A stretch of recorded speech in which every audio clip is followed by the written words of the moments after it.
कैसे हो बेटा?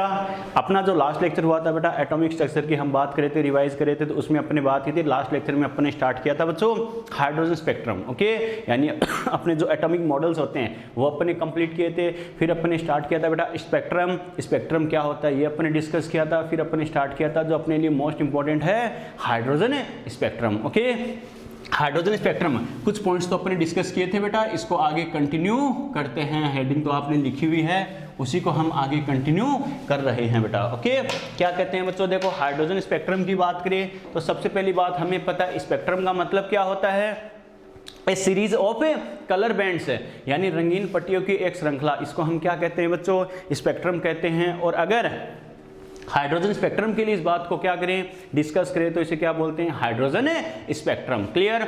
अब बात करें तो हमने क्या कहा था, हाइड्रोजन एटम क्या होता है? सिंगल इलेक्ट्रॉनिक स्पीशीज है। फिर भी क्या होता है, अगर एक सिंगल इलेक्ट्रॉन को अलग अलग सेल या ऑर्बिट में अलग अलग कोश या कक्षाओं में ट्रांसफर करें तो क्या होता है बच्चों? ये अलग अलग कलर की रंगीन पट्टियां या अलग अलग लाइन शो करता है बेटा। ओके, क्यों करता है ये मैंने बताया भी था, क्योंकि हमें पता है इलेक्ट्रॉन क्या करेगा, बोर मॉडल के अकॉर्डिंग एक सेल से दूसरी सेल में ट्रांसफर होता है, तो हमें पता है क्या करेगा, एनर्जी का एब्जॉर्प्शन या एमिशन करता है। क्लियर? ये जो एनर्जी का एब्जॉर्प्शन या एमिशन होता है वो क्या होता है? तरंगों के रूप में होता है, वेव के रूप में होता है।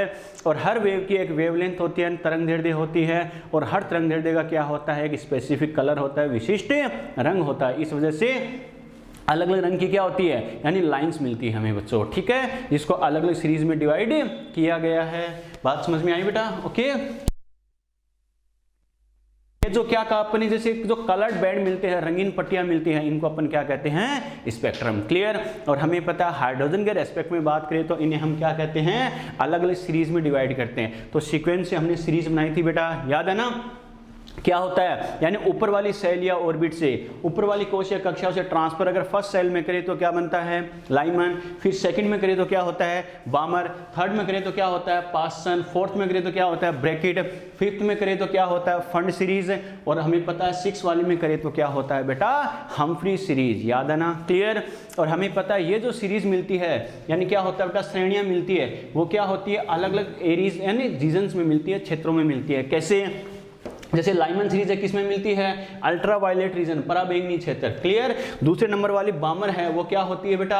विजिबल, दृश्य क्षेत्र। फिर तीसरे नंबर वाली पास्सन, ब्रैकेट और फंड, यानी 3, 4, 5 इस नंबर की क्या होती है बेटा?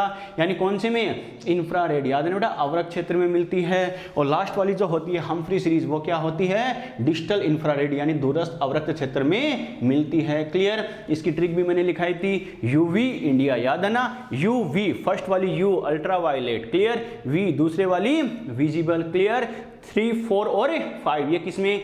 IN यानी इंफ्रारेड अवरक्त में। और फिर DIA डिजिटल, D4 डिजिटल यानी दूरस्थ अवरक्त क्षेत्र। लास्ट वाली किसमें मिलती है? दूरस्थ में मिलती है। क्लियर? फिर अपने एक टेबल बनाई थी बेटा, आपको याद है तो क्या कहेगी? इंडेक्स भी अपने लिखा था। क्या? सीरीज है, सबसे पहले लिखा था सीरीज। सीरीज का सीक्वेंस ध्यान रखना बच्चों, ये लाइमन, बामर, पास्सन, ब्रैकेट, फंड और हम्फ्री, ये सीक्वेंस ध्यान रखना है। क्लियर? इनका एरिया या रीजन क्या होता है आपको याद ही है। फर्स्ट वाला किसमें? अल्ट्रावायलेट, फिर विजिबल, फिर इंफ्रारेड, इंफ्रारेड, इंफ्रारेड, लास्ट वाला डिजिटल इंफ्रारेड। याद है ना? फिर अपने लिखा था लोअर ऑर्बिट, निम्न कक्षा, N1 की वैल्यू। तो मैंने क्या कहा था बेटा? N1 की वैल्यू सीरीज के नाम के अकॉर्डिंग याद रखना। कैसे? लाइमन, बामर, पास्सन, ब्रैकेट, फंड और हम्फ्री सीक्वेंस से बोलेंगे तो N1 कितना होगा? 1, 2, 3, 4, 5, 6 ये N1 फिक्स होता है। याद है ना?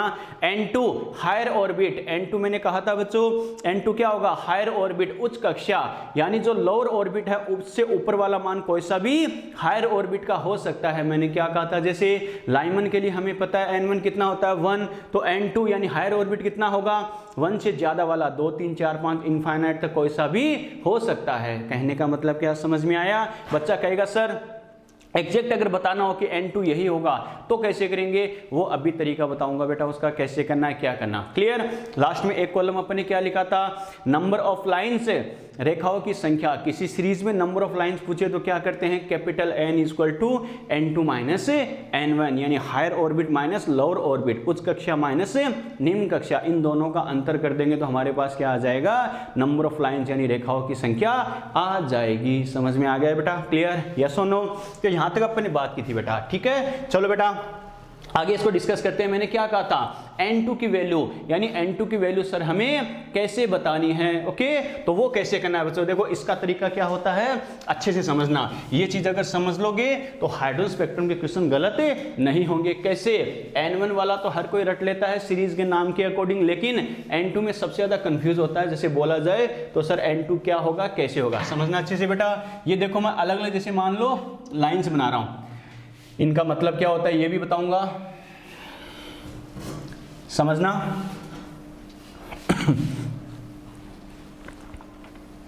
ये देखो बेटा मैंने अलग अलग लाइंस बनाई है समझने के लिए। देखो बेटा कैसे करना है, ये मैं लिख रहा हूं N1, क्लियर। ये सबसे लोअर वाली है, सबसे निम्न वाली कक्षा, तो ये क्या हो गई N1, क्लियर। ये मैंने लिखा है N2, यहां N2 क्या होगा, N1 + 1 कर रहा हूं, क्लियर। यहां मैं N2 क्या कर रहा हूं, N1 + 2। यहां मैं N2 क्या कर रहा हूं बेटा, N2 = N1 + 3। और यहां मैं N2 क्या कर रहा हूं, N1 + 4।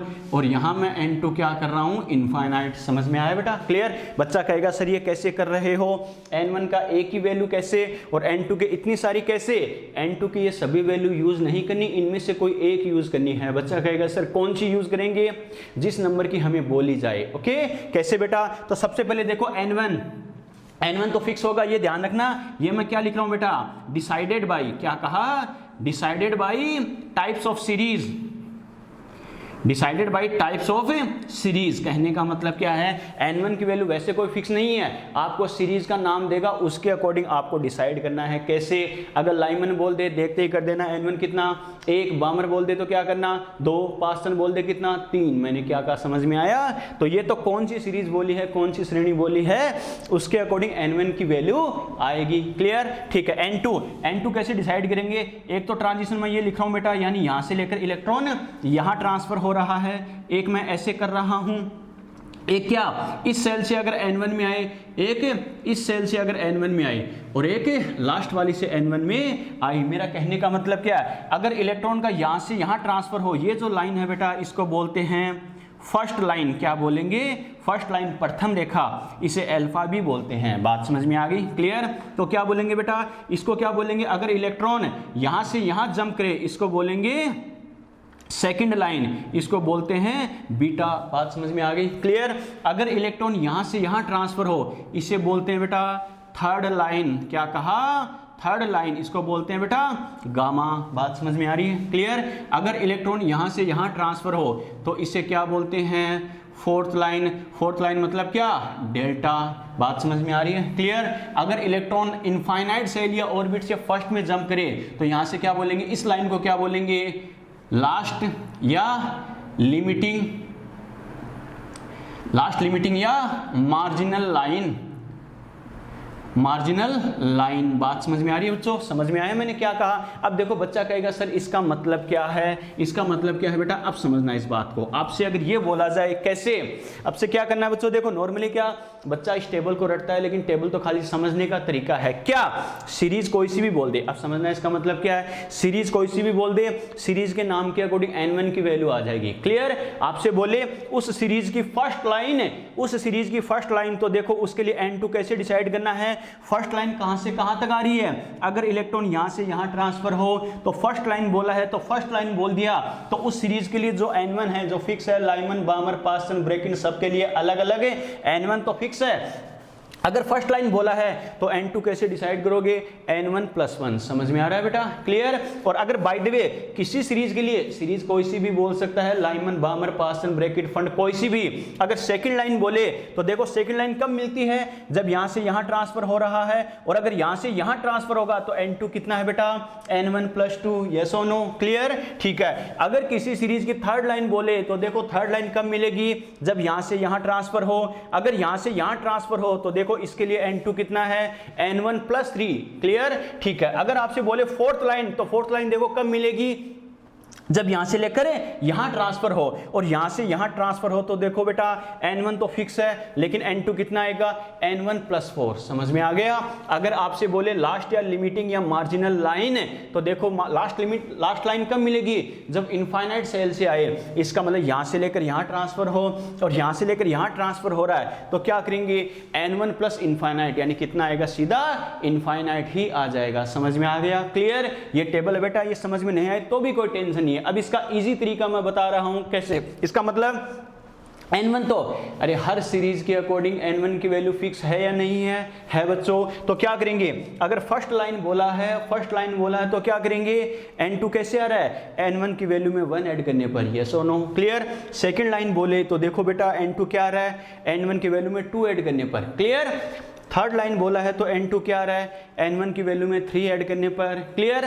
फोर्थ लाइन बोला है तो n2 क्या आ रहा है, n1 की वैल्यू में 4 ऐड करने पर, क्लियर। लास्ट लाइन बोले तो क्या आ रहा है, n1 की वैल्यू में इनफाइनाइट ऐड करने पर। समझ में आ रहा है बेटा, क्लियर। इसका मतलब मैं क्या कह सकता हूं, n2 इक्वल टू क्या लिखेंगे, n1 plus number of lines, yes और नो। ये फॉर्मूला ध्यान रखना n2 की वैल्यू कैलकुलेट करने के लिए, वेरी वेरी इंपॉर्टेंट। मैंने क्या कहा, n2 क्या करना, n1 plus number of lines, यानी n1 तो मुझे पता है सीरीज के नाम के अकॉर्डिंग आ ही जाएगा, और जिस नंबर की लाइन बोले, first line, second line, third line, fourth line, उस नंबर ऑफ लाइन को, जिस नंबर की लाइन बोले उस नंबर को ही n1 की वैल्यू में ऐड कर देना। आपके पास किसकी वैल्यू आ जाएगी, n2 की वैल्यू आ जाएगी। समझ में आ रहा है बेटा, क्लियर। जैसे मैं ये बोलूं बेटा, समझना, सेकंड लाइन यानी क्या बोला है, सेकंड लाइन ऑफ लाइमन, क्या बोला, अरे लाइमन सीरीज है उसकी कौन सी लाइन बोला है, सेकंड लाइन। अब बच्चे से कहे n1 कितना होगा, n2 कितना होगा, तो मैंने क्या कहा बेटा, n1 तो किससे आएगा, सीरीज के नाम से आएगा, क्लियर। और n2 क्या आएगा, n1 की वैल्यू में जिस नंबर ऑफ लाइन की बात कर रहा है वो ऐड कर देना, काम खत्म, क्लियर। कैसे, लाइमन सीरीज बोली है तो हमें पता है लाइमन के लिए n1 कितना होता है, 1, यस और नो, क्लियर। अगर मुझे n2 डिसाइड करना है तो n1 तो ये है, n1 कितना है बेटा, 1 प्लस नंबर ऑफ लाइंस, कौन से नंबर की लाइन की बात कर रहा है, सेकंड नंबर की, तो 1 + 2 मतलब कितना आ जाएगा, 3, काम खत्म। अरे n1 और n2 आया नहीं आया, आया बच्चों, क्लियर। एक आपसे क्या बोले, एग्जांपल आपसे ये बोले बेटा, थर्ड लाइन ऑफ, क्या कहा, थर्ड लाइन ऑफ बामर, क्या कहा मैंने, बामर की थर्ड लाइन की बात करें तो सबसे पहले बेटा n1 तो आ जाएगा किसके अकॉर्डिंग, सीरीज के नाम के अकॉर्डिंग, ठीक है। तो कौन सी सीरीज की बात कर रहा है, बामर, लाइमन बामर सेकंड नंबर पे, याद है ना। इसका मतलब बामर के लिए n1 तो कितना होगा, 2 होगा, यस और नो। और n2 क्या, जो आपके पास n1 की वैल्यू आई है उसमें उसी नंबर की लाइन ऐड कर देना। कौन सी लाइन की बात कर रहा है, थर्ड लाइन की। तो क्या कर रहे हैं, n1 कितना है, 2 + 3 यानी n2 कितना आ जाएगा बेटा, 5। समझ में आ गया, क्लियर, ठीक है। या फिर आपसे बोले लास्ट लाइन, क्या कहा, लास्ट लाइन ऑफ पास्टन, यानी पास्टन सीरीज की कौन सी लाइन की बात कर रहा है, लास्ट लाइन दिया गया है, इसके लिए आपको बताना है n1 और n2 क्या होगा। तो बच्चों देखो क्या कहेंगे, लाइमन बामर पास्टन, इसका मतलब है लाइमन बामर पास्टन सीक्वेंस है, पास्टन कौन से नंबर पर आता है, थर्ड नंबर पे। इसका मतलब n1 तो कितना आ गया, 3 आ गया, क्लियर। n2 क्या करेंगे, n1 की वैल्यू में जिस नंबर की लाइन की बात कर रहा है वही ऐड कर देंगे। कौन सी लाइन की बात कर रहा है बेटा, लास्ट लाइन, लास्ट वाली कौन सी, यानी इनफाइनाइट वाली। इसका मतलब 3 + इनफाइनाइट यानी कितना आएगा बेटा, इनफाइनाइट ही आएगा। समझ में आया कैसे किया, यस और नो। तो ये ध्यान रखना बच्चों, आपको n1 और n2 की वैल्यू डायरेक्टली नहीं देगा, आपको क्वेश्चन की लैंग्वेज के अकॉर्डिंग है n1 और n2 खुद डिसाइड करना है, उसके बाद वैल्यू पुट करके आपका रिजल्ट आएगा। समझ में आ गया, क्लियर। तो ये ध्यान रखना बच्चों, n1 कैसे, अब जैसे कल बच्चों मैंने कहा था n2 की एक फिक्स वैल्यू कैसे डिसाइड करनी है, ऐसे डिसाइड करनी है। समझ में आ गया, क्लियर। n1 तो क्या आ जाएगा, सीरीज के नाम से आ जाएगा। फिर इस बात को रिपीट कर रहा हूं, सुन लेना, सीरीज का नाम ध्यान रखना, सीक्वेंस से लाइमन बामर पास्टन ब्रैकेट फंड और हम्फ्री, तो सीरीज के सीक्वेंस से n1 की वैल्यू आ जाएगी। और अगर n2, जैसे अपने कहा n2 होता है हायर ऑर्बिट उच्च कक्षा, तो n1 से ज्यादा वाला कोई सा भी हो सकता है, लेकिन एक अगर फिक्स करना हो तो कैसे करना है, आपको रेखाओं की संख्या देगा, यानी नंबर ऑफ लाइंस देगा। लाइमन की थर्ड लाइन या बामर की सेकंड लाइन या पास्टन की लास्ट लाइन कुछ भी तुम्हें दे दे तो क्या करना, n1 plus number of line, जिस नंबर की लाइन की बात कर रहा है उसी नंबर को n1 की वैल्यू में ऐड कर देना, आपके पास n2 की एक एग्जैक्ट वैल्यू आ जाएगी। समझ में आ गया? क्लियर? कोई डाउट यहां तक? ठीक है बेटा, स्क्रीनशॉट लो फटाफट और कोई डाउट है तो बताओ। कोई डाउट यहां तक? यस और नो? यहां तक बात ठीक है बेटा? यस और नो? कोई डाउट है क्या? चलो बेटा आगे बढ़े, स्क्रीनशॉट ले लिया। चलो बेटा आगे बढ़ते हैं जिंदगी में। अरे यहां तक बात ठीक है ना? ये तो बच्चों अपन ने क्या कहा, किसी सीरीज के अकॉर्डिंग क्या n1 और n2 हमें डिसाइड करना हो तो उसका आंसर हमें कैसे देना है, ध्यान रखना बच्चों। आ गया समझ में? क्लियर? चलो बेटा ये तो अपन ने क्या कहा, यानी लाइमन बामर पास्टन ये सीरीज वगैरह, इसका मतलब क्या होता है, कौन से एरिया में ये मिलती है और इनके लिए n1 n2 या फिर इनमें नंबर ऑफ लाइन हमें कैसे डिसाइड करना है। क्लियर? अब बच्चों देखो आपसे क्या बोलेगा, अलग अलग लाइन्स में क्या करेगा, यानी अलग अलग सीरीज में क्या करता है, इलेक्ट्रॉन अगर अलग अलग सेल या ऑर्बिट में इलेक्ट्रॉन जंप करे, ट्रांसफर करे, तो उसमें नंबर ऑफ लाइंस क्या होगी, कुल रेखाओं की संख्या क्या होगी।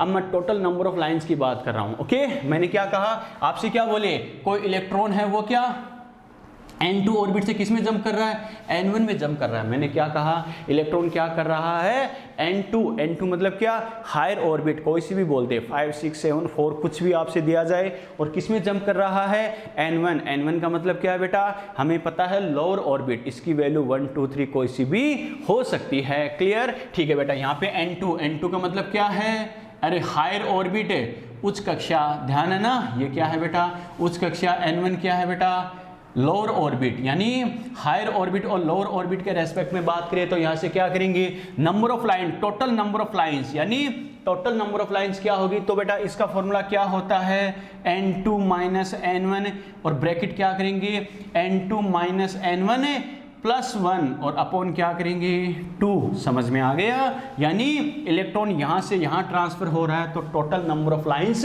क्या होगा, इसका मतलब क्या है, टोटल, क्या कहा, total number of spectrum lines. ठीक है, या स्पेक्ट्रल लाइंस भी बोल देगा। ठीक है, यानी n का मतलब क्या है, total number of spectrum lines, इसका मतलब क्या होता है, कैसे होता है। समझ में आ गया? क्लियर? आपसे बोल देगा दो अलग अलग सेल या ऑर्बिट दे देगा तो क्या करेंगे बेटा, यानी यहां से यहां ट्रांसफर हो रहा है तो total number of spectrum lines क्या होगी, तो आपके पास दो तरीके, एक तो क्या करोगे, जहां से जहां ट्रांसफर हो रहा है उसके बीच बीच में कौन कौन सी सीरीज आएगी, एक तो आप क्या करोगे, अलग अलग सीरीज के लिए नंबर ऑफ लाइन कैलकुलेट करोगे, यानी क्या, लाइमन सीरीज में इतनी लाइंस, बामर में इतनी, पास्टन में इतनी, ब्रैकेट में इतनी, फंड में इतनी, फिर सभी का सम करोगे। ये डायरेक्ट मेथड है। इसमें मैंने क्या कहा, सीरीज का नाम मैंने नहीं बोला है, आपको जहां से जहां ट्रांसफर हो रहा है तो टोटल लाइंस कितनी होगी, तो जहां से जहां ट्रांसफर हो रहा है उसके बीच में जो जो सीरीज आएगी सभी की नंबर ऑफ लाइंस उसमें इंक्लूड हो जाएगी। आ गया समझ में? सीरीज का नाम नहीं बोला है बेटा, इसमें क्या बोला है, टोटल, इस बात को ध्यान रखना। क्लियर? अगर सीरीज का नाम देता तो क्या करना था बेटा, सीधा क्या करते हैं, n2 माइनस n1 से आंसर आ जाता है, ओनली लाइमन के लिए, ओनली बामर के लिए, ओनली पास्टन के लिए, ओनली ब्रैकेट, ओनली फंड या ओनली हम्फ्री के लिए। वो तो कब करना है, सीधा n2 माइनस n1 जब हमें सीरीज का नाम दे। लेकिन बच्चों ये सीरीज के नाम की बात कर रहा है क्या, नहीं, total number of spectrum lines. अब आपको सीरीज से मतलब नहीं है, जहां से जहां ट्रांसफर हो रहा है तो टोटल लाइंस कितनी होगी। समझ में आ रहा है? क्लियर? तो ये ध्यान रखना बेटा। ओके, चलो बेटा, ये तो अपने बात की, क्या अगर n2 से n1 में ट्रांसफर हो। क्लियर? एक आपसे क्या बोलेगा, इलेक्ट्रॉन का ट्रांसफर कहां से कहां हो रहा है, nth ऑर्बिट से, nth ऑर्बिट से कहां हो रहा है बेटा, फर्स्ट ऑर्बिट में। क्या कर रहा है, nth ऑर्बिट से कहां ट्रांसफर हो रहा है बेटा, फर्स्ट ऑर्बिट से। इसका मतलब एक बात तो श्योर है, nth ऑर्बिट से फर्स्ट ऑर्बिट में आ रहा है, इसका मतलब n1 कितना हो गया, फिक्स हो गया। n1 कितना बेटा, 1, यानी इलेक्ट्रॉन चाहे कहीं से भी आए, 5 से आए, 6 से आए, 7 से आए, इनफाइनाइट से आए, लेकिन आ कहाँ रहा है बच्चों, फर्स्ट में आ रहा है। क्लियर? अब आपसे बोले total number of spectrum line, तो इसका फॉर्मूला क्या होता है बेटा, n ब्रैकेट n-1 अपॉन 2। समझ में आ गया? क्लियर? यस और नो? इसका मतलब वही है total number of spectrum lines. बच्चा कहेगा सर ये कैसे, तो पहली बात तो ध्यान रखना बेटा, ये तो कब अप्लाई करना है, देखो दोनों को मीनिंग वही है, लेकिन ये थोड़ा टिपिकल पड़ता है, ये थोड़ा सा इजी फॉर्म है। बच्चा कहेगा सर कैसे, तो ऐसे बेटा समझना, ये तो कब अप्लाई करना है, जब हायर ऑर्बिट से किस में आए, लोअर ऑर्बिट में आए। लोअर ऑर्बिट कोई सी भी हो सकती है, फर्स्ट हो चाहे सेकंड हो चाहे थर्ड हो, कोई सी भी हो, लेकिन ये कब अप्लाई करना है, जब हायर ऑर्बिट से किस में आए, ओनली फर्स्ट में ही आए। ओके, बच्चा कहेगा सर कैसे, इसका मतलब n1 की वैल्यू अगर मैं 1 अप्लाई करके देखूं तो देखो सेम रिजल्ट आएगा। कैसे, यहाँ पे देखो बेटा n इक्वल टू n2 क्या होता है, हायर ऑर्बिट है, n1 क्या है, लोअर ऑर्बिट है। इसके अकॉर्डिंग मैं वैल्यू पुट करके देखूं बेटा, तो देखो कैसे करना है,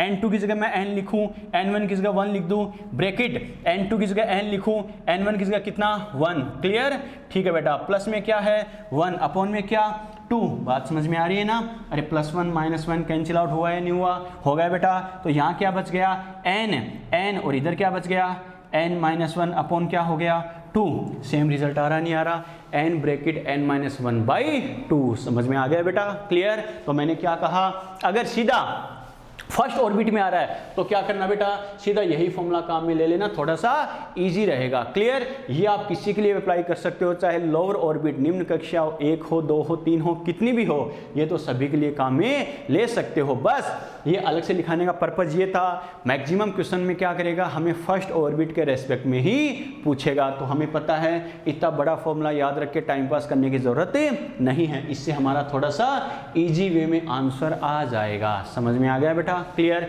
यहां तक ठीक है बेटा, कोई डाउट, ठीक है। स्क्रीनशॉट लो फटाफट, स्क्रीनशॉट लो।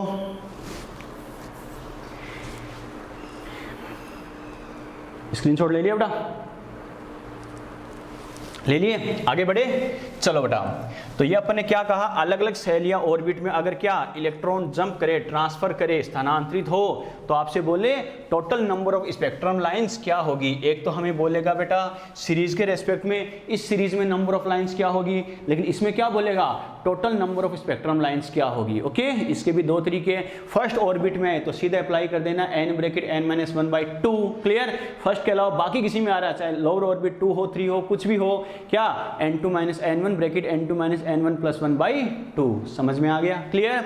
चलो बेटा, अब इसका एक फॉर्मूला और डिराइव करते हैं, क्या वेवलेंथ का, तरंग दैर्ध्य का फॉर्मूला क्या होता है। तो देखो बेटा कैसे करना है, आपको याद है बोर मॉडल में एक हमने फॉर्मूला लिखा था, जब हम एप्लीकेशंस ऑफ बोर मॉडल की बात कर रहे थे, बोर मॉडल के अनुप्रयोग की बात कर रहे थे, तो अपन ने क्या कहा, अलग अलग वैल्यूज कैलकुलेट की थी, सेल या ऑर्बिट की रेडियस, नंबर 2 इलेक्ट्रॉन की वेलोसिटी, नंबर 3 इलेक्ट्रॉन की एनर्जी, और नंबर 4 पे क्या एनर्जी डिफरेंस, ऊर्जा अंतर। तो फोर्थ वाली की बात करूं बेटा, तो एक फॉर्मूला अपने लिखा था डेल E = 13.6 × Z², और क्या लिखेंगे 1/n1² - 1/n2²। क्लियर, ये किस में आता है बेटा, इलेक्ट्रॉन वोल्ट पर एटम, यस और नो, अरे याद है ना, ठीक है। एक फॉर्मूला तो हमने ये लिखा था, और एक फॉर्मूला हमें पता है ये भी था, डेल E = क्या होता है बेटा hc/λ, यस और नो। तो डेल E की जगह मैं hc/λ अप्लाई कर सकता हूँ या नहीं कर सकता हूँ, कर सकता हूँ बेटा। तो क्या लिखेंगे hc/λ इसको क्या हो जाएगा 13.6 × Z², और क्या 1/n1² - 1/n2²। बात समझ में आ रही है, क्लियर, ठीक है। और बच्चों देखो hc को अगर मैं इससे डिवाइड कर दूं तो क्या लिखेंगे 1/λ इसको क्या हो जाएगा 13.6 अपॉन क्या हो जाएगा hc × क्या लिखेंगे Z², और ये क्या हो जाएगा 1/n1² - 1/n2², यस और नो। अरे बात समझ में आ रही है ना, क्लियर। चलो बेटा, और ये जो 13.6 अपॉन hc होता है, ये क्या होता है बेटा r रिडरबर्ग कांस्टेंट, यानी r के इक्वल होता है बेटा। मैंने क्या कहा, ये 13.6 अपॉन hc, अरे ये एग्जैक्ट वैल्यू आती नहीं आती, 13.6 हमें पता है एक डाटा है, h की वैल्यू फिक्स है या नहीं है, c की वैल्यू फिक्स है या नहीं है। तो बच्चों इसको एक कांस्टेंट की फॉर्म में यूज करते हैं, जिसको क्या बोलते हैं बेटा रिडरबर्ग कांस्टेंट। मैंने क्या कहा, कौन सा कांस्टेंट बेटा, रिडरबर्ग कांस्टेंट। बात समझ में आ गई, और जिसकी वैल्यू क्या होती है 1096.77 सेंटीमीटर इनवर्स। लेकिन ये वैल्यू आपको याद नहीं रखनी है, क्लियर। आपको याद क्या रखनी है बच्चों, ये ध्यान रखना 1/r = क्या होता है 912 एंगस्ट्रम, इसको ब्लॉक कर रहा हूँ इजी वे में, ध्यान रखना है क्या, ये आपको बहुत काम आएगी बेटा। मैंने क्या कहा, 1/r इक्वल टू क्या, 912 एंगस्ट्रम, क्लियर, ये इजी वे में याद रखना। इसका मतलब 13.6 अपॉन HC, इसकी जगह मैं क्या लिख सकता हूँ रे, R, तो क्या लिखेंगे 13.6 अपॉन HC इक्वल टू क्या हो गया, R, तो अपना फॉर्मूला क्या आ गया, 1/λ इक्वल टू क्या हो गया, R, इसकी जगह R आगे क्या हो गया, Z स्क्वायर, और क्या लिखेंगे 1/n1 square minus 1/n2 square. समझ में आ गया बेटा, ये अपने पास किसका फॉर्मूला आ गया, वेवलेंथ का फॉर्मूला आ गया समझ में। अब इसमें 2-3 चीजें आपसे पूछ सकता है बेटा, क्या वेव नंबर, तो हमें पता है 1/λ इक्वल टू क्या होता है, न्यू बार क्या होता है बच्चों, वेव नंबर। तो बाय द वे आपसे वेव नंबर की बात कर रहा है, तो क्या लिखेंगे, जो 1/λ की वैल्यू आएगी वही क्या होगी, वेव नंबर की वैल्यू होगी। समझ में आ गया, क्लियर, ठीक है बेटा। ये तो बेटा नॉर्मल सी बात है, हर कोई बताता है, ओके, लेकिन खासकर ध्यान रखना, इसमें आपसे क्या 2 चीजें और पूछ सकता है, एक तो क्या करेगा लैम्डा मैक्सिमम, एक क्या पूछेगा लैम्डा मिनिमम। मैंने क्या कहा, लैम्डा मैक्सिमम और lambda minimum, clear. Lambda maximum lambda minimum की बात करें तो ध्यान रखना बेटा, क्या, अरे लैम्डा तो हर कोई बताता है, बच्चा वैल्यू पुट करेगा और यहां से सोल्व करेगा बेटा। स्टार मार्क कर रहा हूं, ये फॉर्मूला कई जगह काम आएगा, लेकिन इसमें खास बात एक चीज और ध्यान रखना, बच्चा कंफ्यूज होगा अगर आपको 2 अलग अलग सेल या ऑर्बिट दे दे, बच्चा कहेगा सर n1 किसको मानूं, n2 किसको मानूं। तो एक ही बात ध्यान रखनी है बेटा, पीछे अपने डिस्कस भी किया था, n2 ग्रेटर देन n1, मैंने क्या कहा, जिसकी वैल्यू ज्यादा होगी वो क्या होगा, n2 की वैल्यू होगी, और जिसकी वैल्यू कम होगी वो क्या होगी, n1 की वैल्यू होगी। बात समझ में आ रही है, क्लियर। तो क्या लिखेंगे, n2 ऑलवेज ग्रेटर देन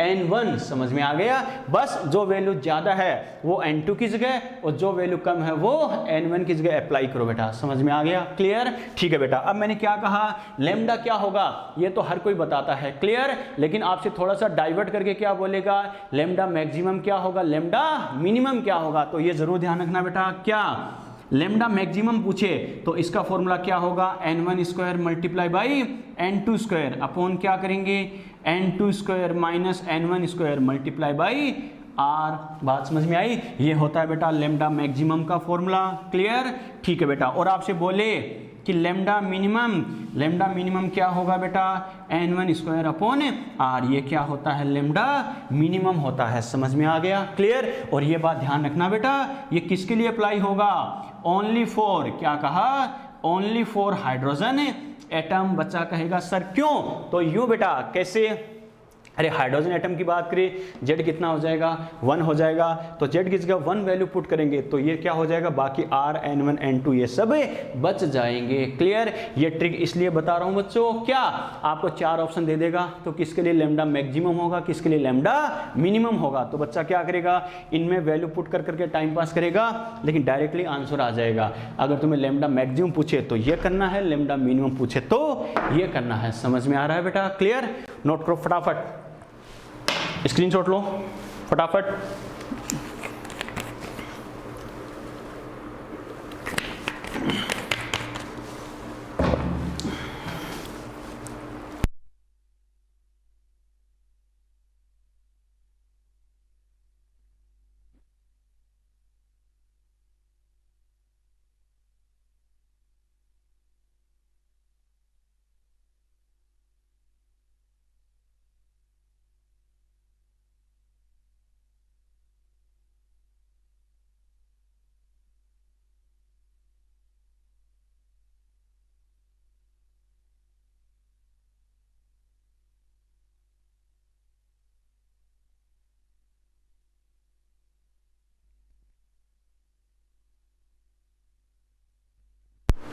बीच में कोई भी डाउट है बेटा, बच्चा पूछ सकता है सर ये कैसे किया, क्लियर, समझ में तो आ रहा है ना, स्क्रीनशॉट ले लिया। चलो बच्चों आगे बढ़े, तो ये ध्यान रखना। और जो मैं ब्लॉक कर रहा हूँ वो आपके लिए शॉर्ट नोट्स है बेटा, या तो आपको डायरेक्टली इस पे क्या ऑप्शंस मिलेंगे या फिर आपको न्यूमेरिकल मिलेंगे। न्यूमेरिकल में ये फॉर्मूला हमें यूज करना पड़ेगा, तो जो मैं ब्लॉक करूँ उसका खासकर ध्यान रखना है, क्लियर। एक देखो बेटा इसमें क्या पूछेगा, जैसे मैंने क्या कहा, आपको 4 ऑप्शन दे देगा, 4 ऑप्शन दे देगा तो पूछेगा किस ऑप्शन के लिए लैम्डा मिनिमम होगा, किसके लिए लैम्डा मैक्सिमम होगा। तो बच्चा क्या करेगा, ये फॉर्मूला तो रटता ही है कि 1 by lambda is equal to R Z square, क्या फिर 1 by n1 square minus 1 by n2 square. ठीक है, बच्चा वैल्यू पुट करके देखेगा और 4 क्वेश्चन के बराबर सोल्व करके देखेगा। 4 क्वेश्चन के बराबर टाइम वेस्ट करके सर इसके लिए लैम्डा ये आ रहा है, इसके लिए लैम्डा ये आ रहा, नो बेटा। लेकिन मैंने क्या कहा, एग्जाम में हमें ये नहीं मैं तो पूरा करके ही रहूँगा, नैनो सेकंडों में आंसर आना चाहिए। टाइम का भी हमें ध्यान रखना है, करेक्ट आंसर के साथ साथ कितना टाइम हम लगा रहे हैं वो भी इंपॉर्टेंट है, क्योंकि एक क्वेश्चन सही करने के चक्कर में आपने 4 क्वेश्चन के बराबर टाइम खराब कर दिया तो बाकी के 4 क्वेश्चन 3 क्वेश्चन तो छोड़ दिए ना, यस और नो। तो आपको वही बात, 4 नंबर गेन करने के चक्कर में आपने क्या किया, 12 नंबर का लॉस कर लिया। समझ में आ रहा है मैं क्या कर रहा हूं, क्लियर। तो टाइम लिमिट का भी जरूर ध्यान रखना है। तो शॉर्ट एंड स्वीट में अगर अपना आंसर आ सके तो वो मोर मच बेटर है बेटा, बहुत ज्यादा सही है। ध्यान रखना कैसे करना, क्या करना। तो एक ट्रिक और ध्यान रखना बच्चों, ये आपको काफी हेल्प करेगी। कैसे, क्या, फॉर लैम्डा मैक्सिमम अच्छे से समझ लेना। अगर तुम्हें लैम्डा मैक्सिमम चाहिए तो ध्यान रखना n2 की वैल्यू क्या होगी, n1 प्लस 1। मैंने क्या कहा, लैम्डा मैक्सिमम अगर बोले तो n2 की वैल्यू क्या, n1 प्लस 1 होगी बेटा। समझ में आ रहा है, क्लियर। और for lambda minimum, for lambda minimum, lambda minimum की बात करें तो n2 इक्वल टू क्या, इनफाइनाइट। मैंने क्या कहा, समझ में आ गया, क्लियर। क्या कहा, n2 क्या होना चाहिए, अगर तुम्हें लैम्डा मैक्सिमम पूछे तो n2 क्या होगा, n1 से जस्ट एक ज्यादा, क्लियर। और n2 क्या, अगर क्या इनफाइनाइट है, हमेशा इनफाइनाइट हो ये जरूरी नहीं है। इनफाइनाइट का मतलब क्या, n2 की वैल्यू बहुत ज्यादा, n2 की वैल्यू बहुत ज्यादा है, मतलब n1 और n2 में गैप बहुत ज्यादा है, क्लियर। जबकि यहां पर देखो गैप कितने का है, n1 की वैल्यू में सिर्फ एक ऐड करने पर, n1 की वैल्यू में सिर्फ एक ऐड करने पर n2 आ रहा है। और हमें पता है n1 और n2 में कम से कम डिफरेंस कितना हो सकता है, एक का ही होता है बेटा। समझ में आ गया। तो मेरा कहने का मतलब क्या है, अगर n1 n2 की वैल्यू में कम से कम डिफरेंस हो वहां पर लैम्डा क्या आएगा, मैक्सिमम आएगा, क्लियर। और अगर n1 n2 की वैल्यू में डिफरेंस बहुत ज्यादा हो वहां पर लैम्डा क्या आएगा, मिनिमम आएगा। समझ में आ रहा है बेटा, क्लियर। कैसे, जैसे मान लो मैं अलग अलग कंडीशंस आपको दे रहा हूं, मैं एग्जांपल लिख रहा हूं बेटा, इलेक्ट्रॉन का ट्रांसफर अलग अलग कंडीशन में लिख रहा हूं। यहां क्या हो रहा है, 6 से सेकंड में आ रहा है, एक ऑप्शन आपको दे दे बेटा 5 से किस में आ रहा है, थर्ड में आ रहा है। एक आपसे बोले क्या, एक को जैसे फिक्स कर लो, मान लो मैं क्या कर रहा हूं बेटा, यानी क्या सेकंड के रेस्पेक्ट में मान लो एक को हमने फिक्स कर लिया, क्लियर। एक आपसे बोले जैसे क्या 4 से सेकंड में आ रहा है, एक आपसे बोले थर्ड से सेकंड में आ रहा है। मैंने क्या कहा, एक अगर फिक्स है तो बच्चों देखो क्या करेंगे, जहां पर गैप सबसे कम होगा, गैप सबसे कम होगा उस कंडीशन में लैम्डा क्या आएगा, मैक्सिमम आएगा। और हमें पता है गैप सबसे कम किसमें है, इसमें देखो हायर ऑर्बिट हमेशा ज्यादा वाला मान हमेशा n2 का और कम वाला मान किसका, n1 का। तो हमें पता है n1 तो कितना 2 2 2, यहां देखो n2 यहां कितना है 3, यहां कितना है 4, यहां कितना है 5, यहां कितना है 6। तो मैंने क्या कहा था आपसे, बोले ऐसा देके बोले कि मान लो इलेक्ट्रॉन का ट्रांसफर ऐसे हो रहा है, इलेक्ट्रॉन का स्थानांतरण ऐसे हो रहा है कि 6 सेल से सेकंड में आ रहा है, 5 से सेकंड में आ रहा है, 4 से सेकंड में आ रहा है, थर्ड से सेकंड में आ रहा है। तो क्या होगा, किस कंडीशन में लैम्डा मैक्सिमम होगा और किस कंडीशन में लैम्डा मिनिमम होगा। तो ध्यान रखना बच्चा वही फॉर्मूला अप्लाई करेगा, 1 by lambda is equal to R Z square और फिर क्या मल्टीप्लाई 1 अपॉन n1 स्क्वायर और माइनस 1 बाई n2 स्क्वायर। और एक एक वैल्यू सोल्व करके देखेगा, 1 घंटा खराब करेगा। लेकिन सेकंडों में, नैनो सेकंडों में कैसे आंसर आना है, मुझे पता है n1 प्लस 1 जहां पर होगा n2 की वैल्यू वहां पर लैम्डा क्या आएगा, मैक्सिमम आएगा, यस और नो। तो ये देखो सबसे कम गैप किसमें है बेटा, देखो 6 से सेकंड में 4 का गैप है, 5 से सेकंड में 3 का गैप है, 4 से सेकंड में 2 का गैप है, 3 से 2 कितना गैप है, 1 का गैप है। इसका मतलब इसमें गैप सबसे कम है, वहां पर क्या आएगा, लैम्डा मैक्सिमम, यस और नो। और मैंने क्या कहा, n2 की वैल्यू इनफाइनाइट होने का मतलब ये नहीं है n2 हायर ऑर्बिट इनफाइनाइट की अनंत ही हो, इसका मतलब है n2 की वैल्यू जिसमें सबसे ज्यादा होगी, इसमें सबसे ज्यादा होगी तो क्या करेंगे, इस सबसे ज्यादा किसमें है, इसमें। तो इस कंडीशन के लिए लैम्डा क्या आएगा, मिनिमम। यहां के लिए लैम्डा मैक्सिमम आएगा, यहां के लिए लैम्डा मिनिमम आएगा, क्लियर। अब बच्चा कहे सर हर जगह ये ट्रिक अप्लाई कर सकते हैं क्या, नहीं बेटा। इस ट्रिक को तुम्हें कब काम में लेना है, कब काम में लेना है, इफ अगर n1 और n2 दोनों में से एक की वैल्यू सेम हो। क्या कहा, यानी n1 और n2 दोनों में से कम एक की वैल्यू सेम हो, तब तो तुम डायरेक्टली कर सकते हो, क्लियर। बच्चा कहेगा सर अगर n1 और n2 सभी दोनों के लिए, सभी के लिए अलग अलग हो, कैसे, 6 से सेकंड, 5 से थर्ड, 4 से फर्स्ट, थर्ड से सेकंड, N1 और N2 सभी के लिए अलग अलग है या नहीं है? बच्चा कहे सर उस कंडीशन में क्या करें? उस कंडीशन में आपको एनर्जी गैप देखना है, ऊर्जा अंतर देखना है। जिस जंप के लिए, जिस ट्रांसफर के लिए एनर्जी गैप ज़्यादा, उसके लिए लेमडा कम। क्लियर? क्योंकि जो एनर्जी लेमडा क्या होता है, E = hc अपॉन लेमडा, यानी जिस ट्रांसफर के लिए एनर्जी गैप मैक्सिमम है उसके लिए लेमडा मिनिमम, और जिस पर एनर्जी गैप सबसे कम है वहाँ पर लेमडा क्या होगा बेटा?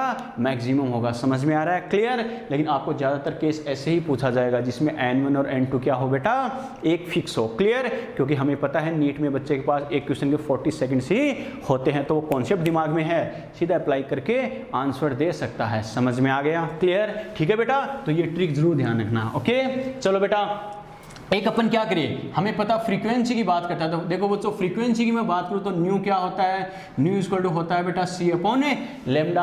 अब ठीक है, लेमडा भी बच्चा रट लेता है कि लेमडा का फॉर्मूला 1/λ = RZ², 1/N1² - 1/N2², लेकिन मैंने क्या कहा, इसको थोड़ा सा डाइवर्ट करके, ये फॉर्मूला तो हर कोई याद रखता है, हर कोई आंसर देगा, तुम्हें अलग अलग तरीके से कैसे पूछेगा मैक्सिमम फ्रीक्वेंसी या मिनिमम फ्रीक्वेंसी क्या होगी। तो एक बात तो श्योर है, फ्रीक्वेंसी और वेवलेंथ दोनों क्या है बच्चों? डायरेक्टली प्रोपोर्शनल है या इनवर्स है? इनवर्स है। क्लियर? इसका मतलब अगर मुझे मैक्सिमम फ्रीक्वेंसी चाहिए तो क्या लिखूंगा? C अपॉन लेमडा क्या होना चाहिए? मिनिमम होना चाहिए। अरे इनवर्स का मतलब ही क्या होता है? मैंने क्या कहा था? इनवर्स मतलब हमेशा अपोजिट। यस और नो? ये तो फिक्स है बेटा, वेलोसिटी ऑफ लाइट है, लेकिन फ्रीक्वेंसी और वेवलेंथ की बात करें तो दोनों एक दूसरे के इनवर्स है या नहीं है? और मैंने कहा था इनवर्स मतलब हमेशा अपोजिट, विपरीत। याद है ना? कैसे? ये मैक्सिमम तो ये मिनिमम, और अगर ये मिनिमम बोले तो क्या लिखेंगे? मिनिमम फ्रीक्वेंसी क्या हो जाएगा? C अपॉन, अब क्या करेंगे? लेमडा क्या होना चाहिए?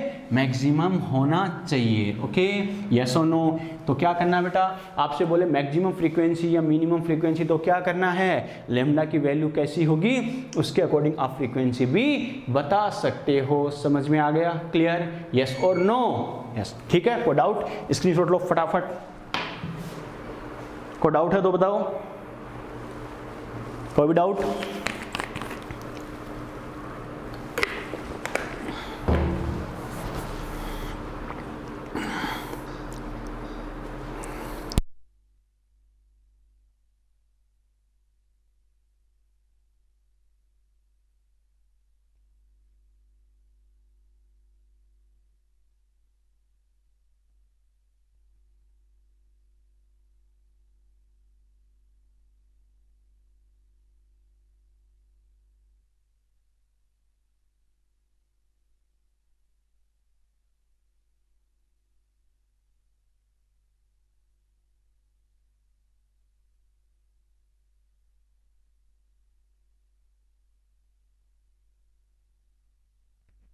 मुकेश ओके है सर, वेरी गुड।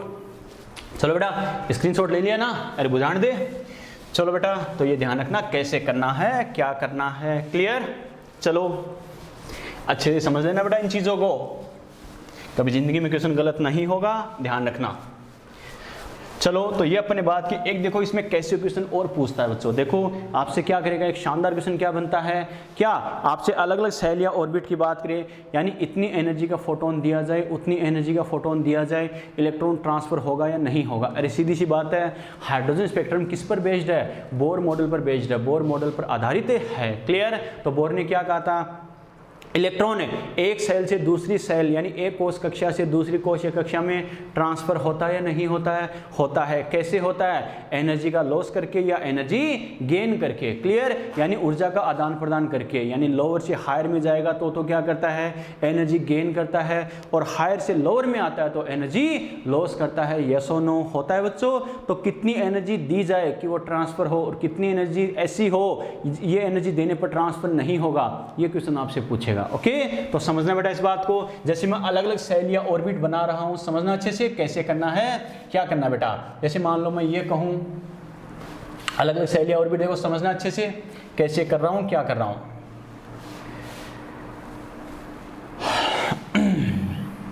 जैसे ये मैंने कहा n = कितना है 1, ये कितना है 2, ये कितना है, थर्ड सेल की बात कर रहा हूं, ये क्या है बेटा 4, और ये क्या है इनफाइनाइट की बात कर रहा हूँ, क्लियर। और ये एग्जांपल किसकी बात कर रहा हूँ बेटा मैं, हाइड्रोजन एटम, यानी हाइड्रोजन एटम का एग्जांपल मैं ले रहा हूं, क्लियर। ठीक है बेटा, अब हमें पता है हाइड्रोजन एटम के लिए हर सेल या ऑर्बिट की एनर्जी फिक्स है या नहीं है बच्चों। अरे फर्स्ट सेल के लिए कितनी होती है, -13.6 इलेक्ट्रॉन वोल्ट पर एटम, यस और नो होती है बेटा। सेकंड की कितनी होती है, -3.4 इलेक्ट्रॉन वोल्ट पर एटम। थर्ड की कितनी होती है, -1.51। फोर्थ की कितनी होती है, -0.85। और हमें पता इनफाइनाइट वाले की कितनी होती है, 0, यस और नो होती है बेटा, ध्यान है ना, क्लियर। चलो बेटा, अब देखो फर्स्ट और सेकंड का जो एनर्जी गैप आता है, समझना अच्छे से, फर्स्ट और सेकंड का जो एनर्जी गैप आता है वो होता है 10.2 इलेक्ट्रॉन वोल्ट। आ गया समझ में, इन दोनों का माइनस करके देखोगे बेटा तो क्या आएगा, 10.2 आएगा, क्लियर। ठीक है, फर्स्ट और थर्ड का जो एनर्जी गैप आता है वो आता है 12.09 इलेक्ट्रॉन वोल्ट, क्लियर। यानी इन दोनों का अगर मैं डिफरेंस कर दूं, अंतर कर दूं, तो ये रिजल्ट आता है, ओके। ठीक है, अगर मैं क्या करूं बच्चों, अगर इनका डिफरेंस कर दूं फर्स्ट का और फोर्थ का, तो ये आता है बेटा 12.75 इलेक्ट्रॉन वोल्ट, समझ में आ गया, क्लियर। और फर्स्ट और लास्ट वाली का अगर डिफरेंस कर दूं तो क्या आएगा, 13.6 इलेक्ट्रॉन वोल्ट पर एटम आता है, क्लियर। अब मेरा क्वेश्चन क्या है बच्चों, देखो इसमें क्वेश्चन क्या बनता है, आपको अलग अलग एनर्जी का फोटोन दिया जाएगा। सीधी सी बात है, बोर मॉडल बोलता ही क्या है, हम क्या कर रहे हैं, लोअर से हायर में जा रहे हैं, हायर से लोअर में, लोअर से हायर में जा रहे हैं, और लोअर से हायर में जाने पर क्या होगा, एनर्जी गेन करेगा, समझ में आ गया। अरे सीधी सी बात है, निम्न कक्षा से उच्च कक्षा में जा रहा है तो इसका मतलब है लोअर एनर्जी से हायर एनर्जी में जा रहा है, और लोअर एनर्जी से हायर एनर्जी में जाने के लिए एनर्जी बढ़ानी पड़ेगी। एनर्जी बढ़ाने के लिए इलेक्ट्रॉन क्या करेगा, ये जैसे इलेक्ट्रॉन है, मार्कर इलेक्ट्रॉन है बेटा, ये लोअर ऑर्बिट है, ये हायर ऑर्बिट है, तो हमें पता लोअर से हायर में जाने के लिए इस मार्कर को, इलेक्ट्रॉन को क्या करना पड़ेगा, एनर्जी बढ़ानी पड़ेगी। और एनर्जी बढ़ाने के लिए क्या करना पड़ेगा, इसे एनर्जी गेन करनी पड़ेगी, और एनर्जी गेन करेगा तो लोअर से हायर में ट्रांसफर हो जाएगा, यस और नो। और ये एनर्जी गेन कैसे करता है, ग्रहण कैसे करता है, फोटोनों के रूप में। आ गया समझ में, क्लियर। तो क्वेश्चन ये बोला जाएगा, कितनी एनर्जी का फोटोन दिया जाए जिससे इलेक्ट्रॉन ट्रांसफर हो जाए, समझ में आ रहा है बेटा, क्लियर। तो समझना बेटा, देखो अगर मैं क्या कहूं, इफ क्वेश्चन क्या बनेगा, इफ इक्वल टू 10.2, मैंने क्या कहा, इक्वल टू 10.2, या फिर इक्वल टू 12.09, या फिर मैं क्या बोलूं, इक्वल टू 12.75, क्लियर, या फिर equal to 13.6 electron volt energy photon. क्या कहा, अगर इसके इक्वल एनर्जी का फोटोन दिया जाए तो क्या होगा, इलेक्ट्रॉन एक्साइट होगा या नहीं होगा, अरे इलेक्ट्रॉन उत्तेजित होगा या नहीं होगा, होगा बेटा। तो क्या कहेंगे, इलेक्ट्रॉन क्या होगा, एक्साइट होगा, यानी उत्तेजित होगा, समझ में आ गया। उत्तेजित होने का मतलब क्या है, एक्साइट होने का मतलब क्या है, हायर ऑर्बिट में ट्रांसफर हो जाएगा, ऊपर वाली कक्षा में चला जाएगा। बच्चा कहेगा सर इतनी सारी एनर्जी आपने क्यों लिखी है, मैंने 4 पॉइंट को एक साथ लिख दिया है, क्या, कैसे बच्चों, सपोज करो मान लो हम बात करते हैं हाइड्रोजन एटम की, हमें पता है हाइड्रोजन एटम में इलेक्ट्रॉन कौन सी सेल में होता है, अरे फर्स्ट में ही तो होता है बेटा, क्लियर, फर्स्ट सेल में होता है, कोई दिक्कत नहीं है, एक इलेक्ट्रॉन होता है। अगर देखो, अगर इलेक्ट्रॉन फर्स्ट सेल में है तो हमें पता है बच्चों उसकी एनर्जी कितनी है, -13.6 इलेक्ट्रॉन वोल्ट, क्लियर, ठीक है। इतनी एनर्जी का फोटोन दे 10.2, दोनों के बीच का गैप कितना है, सीधी सी बात है, अरे 10.2 तो है, अगर इस गैप के इक्वल, सीधी सी बात है बेटा, नॉर्मल मान लो किसी बच्चे का स्कोर है 70%, नीट का स्कोर है 80%, तो बीच का गैप कितना रह गया, 10%। अगर बच्चे के स्कोर में 10% ऐड कर दें तो हमें पता है बच्चा सीधा क्या, अरे कोचिंग या घर से सीधा मेडिकल कॉलेज में जाएगा या नहीं जाएगा, जाएगा बेटा। क्यों, बीच का जितना गैप है उतनी एनर्जी मिल गई, उतना स्कोर मिल गया, आगे ट्रांसफर हो जाएगा, काम खत्म, समझ में आ गया। किसी बच्चे का स्कोर है बेटा 50%, 50%, तो कॉलेज में जाने के लिए नीट का कट ऑफ कितना है 80%, 50 यानी 50 से 80, गैप कितना रह गया 30%, 30% स्कोर ऐड करते ही सिलेक्शन होगा या नहीं होगा, मेडिकल कॉलेज में ट्रांसफर हो जाएगा, येस और नो। मैंने क्या कहा, समझ में आया, वही बात है, जहाँ पर है और जहाँ पर जाना है, अगर उसके इक्वल एनर्जी का फोटोन मिल जाए, यानी कहने का मतलब उतनी एनर्जी मिल जाए, तो क्या होगा, आगे वाली सेल या ऑर्बिट में ट्रांसफर हो जाएगा। बच्चा कहेगा सर कौन सी में ट्रांसफर होगा, सेकंड में होगा, थर्ड में होगा, फोर्थ में होगा, इनफाइनाइट में होगा, डिपेंड करेगा कितनी एनर्जी का फोटोन दिया जा रहा है। यानी अरे फोटोन है ही क्या, energy bundle, Planck quantum theory याद है ना, यानी एनर्जी बंडल फोटोन दिया जा रहा है, इनडायरेक्टली इतनी एनर्जी दी जा रही है। समझ में आ गया, क्लियर। कैसे, तो देखो बेटा चारों कंडीशन मैंने एक साथ लिखी है, 4 लाइन टाइम पास के लिए 4 लाइन लिखाने के बजाय क्या, अगर इतनी एनर्जी दे तो भी एक्साइट होगा, एक्साइट होगा मतलब ऊपर वाली में ट्रांसफर होगा नहीं होगा, होगा। कैसे, हमें पता फर्स्ट और सेकंड का बीच का गैप कितना है 10.2, इतनी एनर्जी दे तो सेकंड में आ जाएगा, क्लियर। या फिर इतनी ना देके डायरेक्टली इसके बराबर दे दे तो सीधा क्या आ जाएगा, थर्ड में आ जाएगा, क्लियर। या फिर इतनी भी ना देके सीधी इतनी दे दे तो फर्स्ट से सीधा किस में आ जाएगा, 4 में आ जाएगा, यस और नो।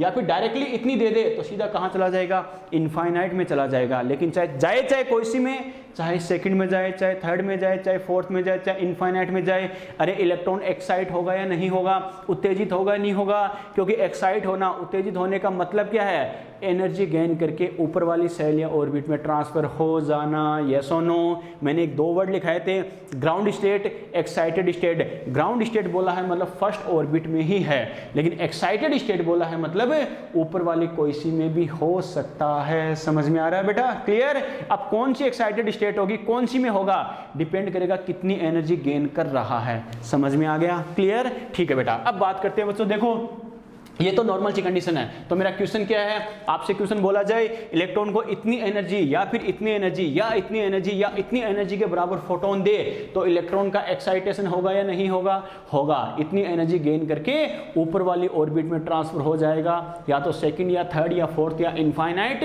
और सभी क्या कर रही है, एक्साइटेड स्टेट को रिप्रेजेंट कर रही है। समझ में आ गया, क्लियर, ठीक है। ये तो बेसिक सी बात है।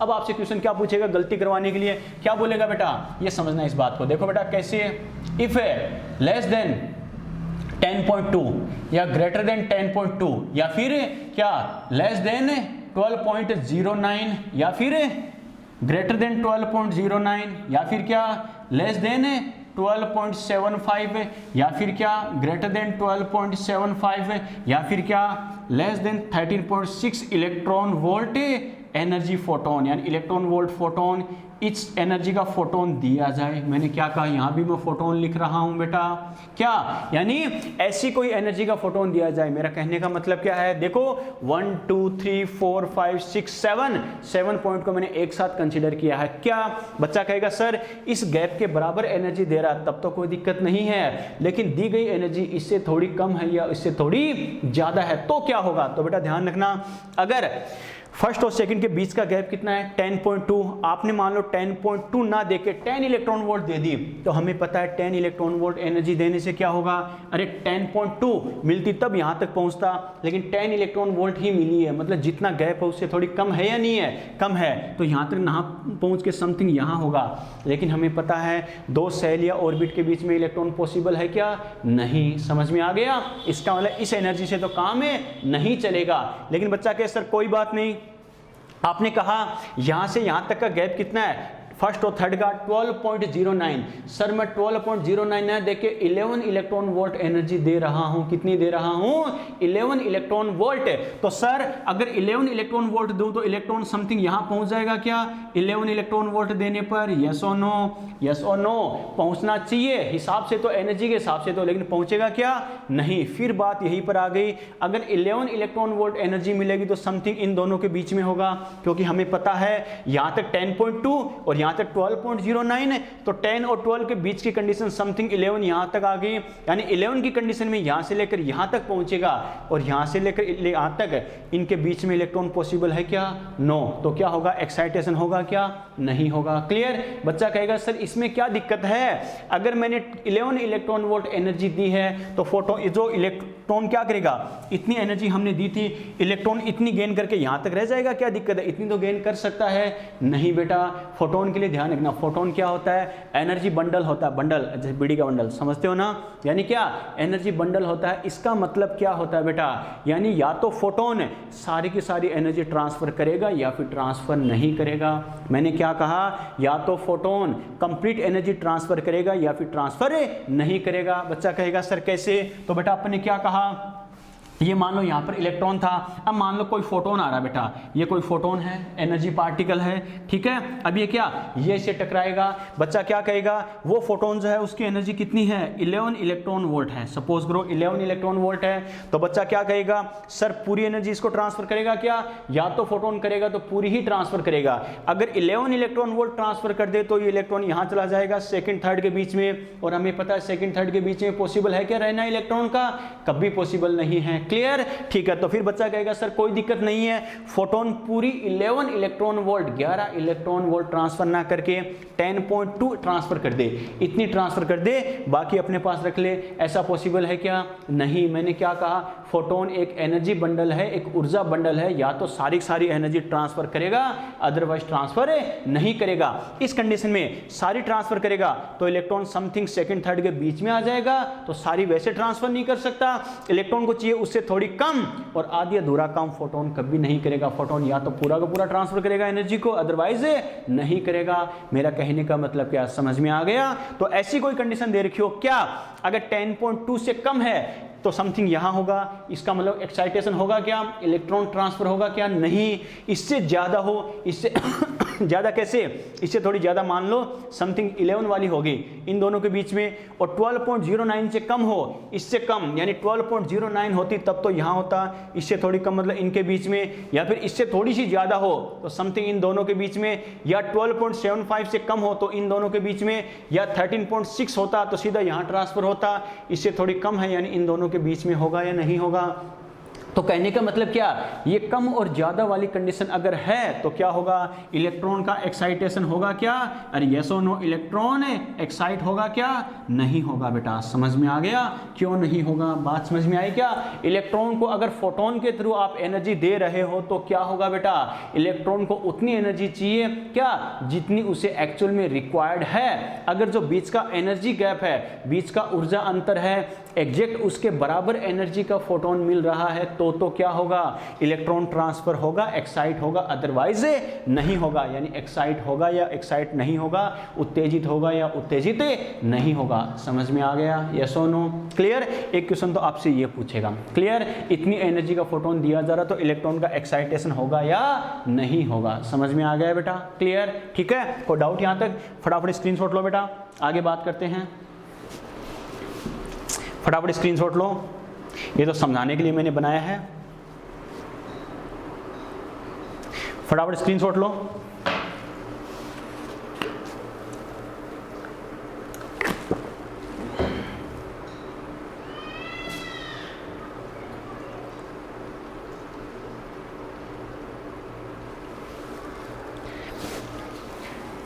चलो बेटा, समझ में आ गया, यस और नो, क्लियर। बच्चों देखो ये तो ठीक है, मान लो फिर भी बच्चा कर लेगा, कोई दिक्कत नहीं है। अब आपको मैं क्या कह रहा हूं, आपको फोटोन ना बोल के क्या बोले, कोई मैटर पार्टिकल की बात करी। मैंने क्या कहा, इस एनर्जी के बराबर क्या, फोटोन की बात कर रहा हूं, इलेक्ट्रॉन वोल्ट। अब एनर्जी देखो, फोटोन की बात ना करके क्या कर रहा हूं मैं, मैटर पार्टिकल की बात कर रहा हूं। क्या, इतना एनर्जी का मैटर पार्टिकल, मैटर पार्टिकल। और अच्छा क्वेश्चन यहीं से बनाएगा, यानी इसके बराबर, इसके बराबर, इसके बराबर, इसके बराबर, यानी इतनी एनर्जी का मैटर पार्टिकल दे तो क्या होगा। मैटर पार्टिकल का मतलब है, अभी तक तो हम एनर्जी किसके थ्रू दे रहे थे, फोटोन से दे रहे थे, फोटोन से दे रहे थे, यानी फोटोन इलेक्ट्रॉन से कोलिजन कर रहा था और अपनी एनर्जी इसको ट्रांसफर कर रहा था। और फोटोन हमें पता है कोई मैटर पार्टिकल है क्या, नहीं, पीछे नाम आया, याद है ना। मैटर पार्टिकल ऐसा पार्टिकल जिसका कुछ ना कुछ क्या हो, मास हो, यानी मास जीरो नहीं हो, रेस्ट मास जीरो नहीं हो। जबकि फोटोन का तो रेस्ट मास कितना होता है बेटा, विराम द्रव्यमान कितना होता है, जीरो। तो फोटोन क्या है, मैटर पार्टिकल है क्या, नहीं। एक क्या है, ओनली एक एनर्जी बंडल है, केवल एक ऊर्जा कण है, ये कोई द्रव्य कण नहीं है, क्लियर। अभी तक हमारे पास जो रिजल्ट आए थे वो तो किसके लिए आए थे, फोटोन के लिए आए थे। लेकिन अब मैंने क्या कहा है, मैटर पार्टिकल के लिए कहा। मैटर पार्टिकल का मतलब है इस इलेक्ट्रॉन से कोई दूसरा पार्टिकल, चाहे इलेक्ट्रॉन हो, प्रोटॉन हो, या और कोई सा पार्टिकल इससे कोलिजन करके अपनी एनर्जी इसे ट्रांसफर कर दे तो क्या होगा। बच्चों देखो, अगर कोई जो दूसरा एनर्जी पार्टिकल इस इलेक्ट्रॉन से टकरा रहा है, कोलिजन कर रहा है, अगर उसकी एनर्जी इसके बराबर है या इसके बराबर है या इसके बराबर या इसके बराबर है तो क्या होगा। अरे सीधी सी बात है, इलेक्ट्रॉन को यहां यहाँ जाने के लिए इतनी एनर्जी चाहिए, इतनी मिल रही है, वो सेकंड में ट्रांसफर हो जाएगा। थर्ड में जाने के लिए इतनी एनर्जी चाहिए थी, अगर इसके बराबर एनर्जी का पार्टिकल टकरा रहा है मतलब इतनी एनर्जी मिल गई तो यहाँ चला जाएगा, कोई दिक्कत नहीं है। या फिर फोर्थ में जाने के लिए इतनी एनर्जी चाहिए थी, इतनी एनर्जी का पार्टिकल टकरा रहा है तो कोई दिक्कत नहीं है, यहाँ चला जाएगा। या इतनी एनर्जी का पार्टिकल टकरा रहा है तो यहाँ चला जाएगा। इसका मतलब है अगर इन एनर्जी गैप के इक्वल एनर्जी का पार्टिकल को टकरा रहा है, पार्टिकल कैसा है, मैटर पार्टिकल, तो इलेक्ट्रॉन का एक्साइटेशन होगा या नहीं होगा? एक्साइटेशन मतलब ऊपर वाली सेल या ऑर्बिट में ट्रांसफर होगा। क्लियर? ठीक है। लेकिन अब क्वेश्चन क्या बनता है बेटा, इतनी एनर्जी का क्या मैटर पार्टिकल है, क्या कहा? मैटर पार्टिकल है। मैटर पार्टिकल मतलब कोई द्रव्य कण है। अब मैंने क्या कहा, बच्चा फिर रटेगा, सर ने कहा था, और बच्चा रट के यही आंसर देता है। सर ने कहा था अगर एग्जैक्ट एनर्जी गैप के बराबर एनर्जी मिल रही है, यानी एक यथार्थ है, एग्जैक्ट जो ऊर्जा अंतर के बराबर ऊर्जा मिलेगी तो एक्साइटेशन होगा, अदरवाइज नहीं होगा। लेकिन इस कंडीशन में क्या कहे, अगर इसके बराबर, क्या कहा, बस ये ध्यान रखना, ये फर्स्ट कंडीशन नहीं होगी। क्यों? कम से कम एनर्जी क्या, इतनी तो होनी ही चाहिए बेटा, इससे कम एनर्जी है तो पॉसिबल नहीं होगा। बाकी कंडीशन सारी अप्लाई हो जाएगी। कैसे? इससे ज्यादा, इससे कम, इससे ज्यादा, इससे कम, इससे ज्यादा, इससे कम एनर्जी का कोई मैटर पार्टिकल टकरा रहा है, कोलिजन कर रहा है इलेक्ट्रॉन से, तो क्या होगा? Electron will excite, electron will excite, यानी इलेक्ट्रॉन एक्साइट होगा। बच्चा कहेगा सर क्यों? तो बच्चों देखो मैं 3 कंडीशन बता रहा हूं। अब जो कोलिजन कर रहा है वो फोटोन नहीं है, एनर्जी बंडल नहीं है, कोई मैटर पार्टिकल है। मैटर पार्टिकल वो पार्टिकल जिसका कुछ ना कुछ मास हो। और एक्चुअल में क्या, मैटर पार्टिकल में जरूरी नहीं कि वो सारी की सारी एनर्जी ट्रांसफर कर दे, क्योंकि फोटोन के लिए तो अपने क्या कहा था, ये तो एक एनर्जी बंडल है, एनर्जी पार्टिकल है, सारी सारी या तो सारी की सारी एनर्जी ट्रांसफर करेगा, अदरवाइज नहीं करेगा। लेकिन मैटर पार्टिकल की ऐसा कोई जरूरी नहीं है कि वो सारी ही ट्रांसफर करे, अगले को जितनी जरूरत है उतनी भी ट्रांसफर कर सकता है। कैसे बेटा? जैसे फिजिक्स में आप पढ़ते हो, मैकेनिक्स में, एक सिंपल एग्जाम्पल देखना डेली लाइफ का। कैसे? फिजिक्स में क्या, मैकेनिक्स में आप क्या पढ़ते हो? अरे कोलिजन पढ़ते हो, याद है ना? कोलिजन में क्या होता है, समझना बेटा। सिंपल एग्जांपल, क्या, मान लो कोई बॉल ए है, ठीक है, ये कोई बॉल ए है, ये कोई बॉल बी है बेटा, समझना इस बात को। बॉल ए है, बॉल बी है, तो क्या होगा बेटा, ये मान लो क्या है बेटा, रेस्ट में है, v बराबर क्या है 0, और ये मान लो v वेलोसिटी से इसकी तरफ आ रही है बेटा, यस और नो। तो इनकी अगर कोलिजन करे तो बेटा देखो ऐसी कंडीशन पॉसिबल है या नहीं है?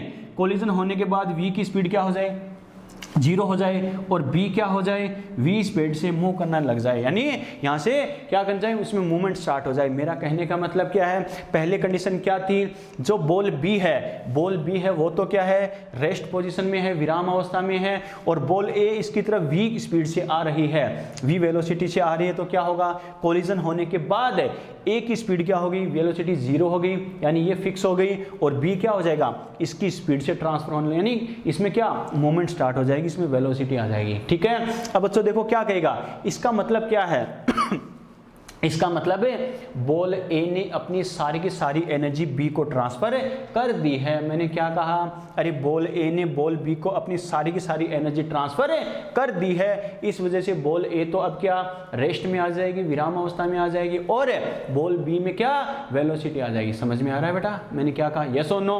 ये कंडीशन कौन सी है, जब एग्जैक्ट जितनी एनर्जी चाहिए उससे ज्यादा इसके बराबर एनर्जी मिल जाए। कैसे, इलेक्ट्रॉन को सेकंड में आने के लिए इतनी एनर्जी चाहिए थी, थर्ड के लिए इतनी, फोर्थ के लिए इतनी, लास्ट वाली के लिए इतनी, अगर उसके बराबर एनर्जी का कोई मैटर पार्टिकल टकरा रहा है तो क्या होगा, यानी पूरी एनर्जी गेन करके वो ट्रांसफर हो जाएगा। समझ में आ रहा है, क्लियर। ठीक है, दूसरी कंडीशन में क्या कर रहा हूं बेटा, ये क्या बोला है, ठीक है, और ये बोली है। अरे समझ रहे हो क्या क्या कहा मैंने, ए है बोला, अरे बोला समझते हो ना अंग्रेजों, बोला मतलब क्या, बड़ी बॉल, बात समझ में आई क्या, और बी क्या है, बोली, यानी छोटी सी बॉल है बेटा। ठीक है, तो ये बोली है, बोली की स्पीड क्या है बेटा 0 है, ठीक है, और ये बोला है, बोला क्या कर रहा है बेटा, वी वेलोसिटी इसकी तरफ आ रहा है बेटा। क्लियर, मैंने क्या कहा, अरे बोली क्या कर रहा है, फिलहाल बोल रही है क्या, नहीं बच्चों, बोली की स्पीड क्या है, वेलोसिटी 0 है, और बोला जो है ए है वो क्या, यानी क्या फ्लाइट मोड पे आ रहा है बेटा, v स्पीड से इसकी तरफ आ रहा है, v वेलोसिटी से इसकी तरफ आ रहा है, तो प्रैक्टिकली हम समझ सकते हैं क्या होगा कोलिजन के बाद क्या हो जाएगा, कोलिजन के बाद ऐसा है क्या, जो बोला है वो रेस्ट में आ जाए, नो, अरे बोला भी क्या होगा, कुछ स्पीड से कुछ वेलोसिटी से मूव करता रहेगा, और बोली हमें पता है ये तो बेटा बहुत भयंकर स्पीड से बोलेगी, यस और नो, अरे हमें पता है ये तो फ्लाइट मोड भी आएगी या नहीं आएगी, आएगी। इसका मतलब क्या है, प्रैक्टिकली अब इस बात को समझो तो क्या कहेंगे, यानी इस बोली को बोलने के लिए, बोल बी को यहां से ट्रांसफर होने के लिए जितनी एनर्जी चाहिए थी, क्या होगा, ए इतनी एनर्जी इसको ट्रांसफर कर रहा है, बाकी एनर्जी अपने पास रख रहा है, इसीलिए तो अभी तक इसमें मूवमेंट है। मैंने क्या कहा, अरे बॉल वगैरह क्या है, इनका कुछ ना कुछ मास होता है, यानी मैटर पार्टिकल है, द्रव्य कण है, कुछ ना कुछ द्रव्यमान होता है। अगर मैटर पार्टिकल हमेशा पूरी की पूरी एनर्जी ट्रांसफर करते तब तो क्या होता, ये बोला रेस्ट पोजिशन में आता या नहीं आता, आता। लेकिन देखो कोलिजन होने के बाद जो बोली है वो भी बोलने लग गई, यानी बॉल बी है वो ट्रांसफर होने लग गई, और बोला ए अभी भी बोल रहा है, यानी अभी भी ट्रांसफर हो रहा है। बेटा क्या, इसमें वेलोसिटी है, स्पीड है, इसका मतलब है जितनी बी को एनर्जी चाहिए थी उतनी एनर्जी तो क्या होगा, ए बी को ट्रांसफर कर चुका है और बाकी एनर्जी अपने पास रख चुका है, रख रहा है, तभी तो ये क्या अभी तक मूवमेंट में है, अभी तक इसकी स्पीड जीरो नहीं हुई है। समझ में आ रहा है, क्लियर। ये कंडीशन कौन सी है बेटा, ज्यादा एनर्जी वाली, क्या ज्यादा एनर्जी वाली कंडीशन, क्या मैटर पार्टिकल की बात करिए, अगर 11 इलेक्ट्रॉन वोल्ट, मान लो इलेक्ट्रॉन यहां था, 11 इलेक्ट्रॉन वोल्ट एनर्जी का पार्टिकल दे तो क्या होगा, बच्चा कहेगा सर 11 इलेक्ट्रॉन वोल्ट में समथिंग यहां आना चाहिए, इलेक्ट्रॉन यहां आएगा क्या, नहीं बेटा, हमें पता मैटर पार्टिकल है तो जितनी इलेक्ट्रॉन को चाहिए उतनी इलेक्ट्रॉन क्या होगा, गेन कर लेगा, और बाकी जो दूसरा पार्टिकल आ रहा था मैटर पार्टिकल, वो अपने पास एनर्जी रख सकता है, यस और नो, क्योंकि मैटर पार्टिकल में जरूरी नहीं कि मैं तो सारी एनर्जी दूंगा, अदरवाइज नहीं दूंगा, नहीं, जितनी जरूरत है उतनी सामने वाला एनर्जी ले सकता है, बाकी एनर्जी अपने पास रख सकता है। समझ में आ गया, क्लियर, ठीक है। एक कंडीशन देखो बेटा मैं क्या बोल रहा हूं, एक एग्जांपल, अब क्या है, ये बोली है बेटा, ठीक है, ये बोली है और ये अब बोला है, समझ में आ रहा है क्या, ये बोला है बेटा, इसकी वेलोसिटी जीरो है यानी रेस्ट में है, और ये बोली है बेटा क्या, v स्पीड से आ रही है उछलती हुई बेटा, ठीक है, बात समझ में आई क्या। अब अगर दोनों में कोलिजन होगी तो ये बताओ बेटा, ये बोलेगा क्या, अरे हमें पता बी क्या होगा, प्रैक्टिकली समझ सकते हो, अगर छोटी साइज की बॉल है, छोटी साइज की बॉल है तो क्या होगा, बड़ी साइज की बॉल से अगर कोलिजन करेगी तो क्या होगा, अरे बी की स्पीड पर कोई फर्क पड़ेगा क्या, बी की स्पीड पर कोई फर्क नहीं पड़ेगा, अभी भी रेस्ट में ही रहेगा, क्यों, क्योंकि हमें पता है, कॉमन सेंस है, बी को यहां से ट्रांसफर होने के लिए जितनी एनर्जी चाहिए थी बोली उतनी एनर्जी नहीं दे पाई है। समझ में आ गया, मैंने क्या कहा, बी को कम से कम यहां से शिफ्ट करने के लिए जितनी एनर्जी चाहिए थी ये बोली उतनी एनर्जी दे पाई है क्या, नहीं दे पाई, इस वजह से ये बोला नहीं बोलेगा, यानी यहां से ट्रांसफर नहीं होगा, यस और नो, क्लियर। इसका मतलब क्या, आप बच्चा कहेगा सर ये क्या है, ये है बेटा, आपसे बोला जाए 10 इलेक्ट्रॉन वोल्ट एनर्जी का कोई मैटर पार्टिकल दे रहा हूं तो क्या होगा, जरूरी है क्या मैटर पार्टिकल जितनी भी दे इलेक्ट्रॉन ले ही लेगा, नहीं, क्योंकि अगर इलेक्ट्रॉन ने ये एनर्जी ले ली तो हमें पता सेकंड में भी नहीं पहुंच पाएगा,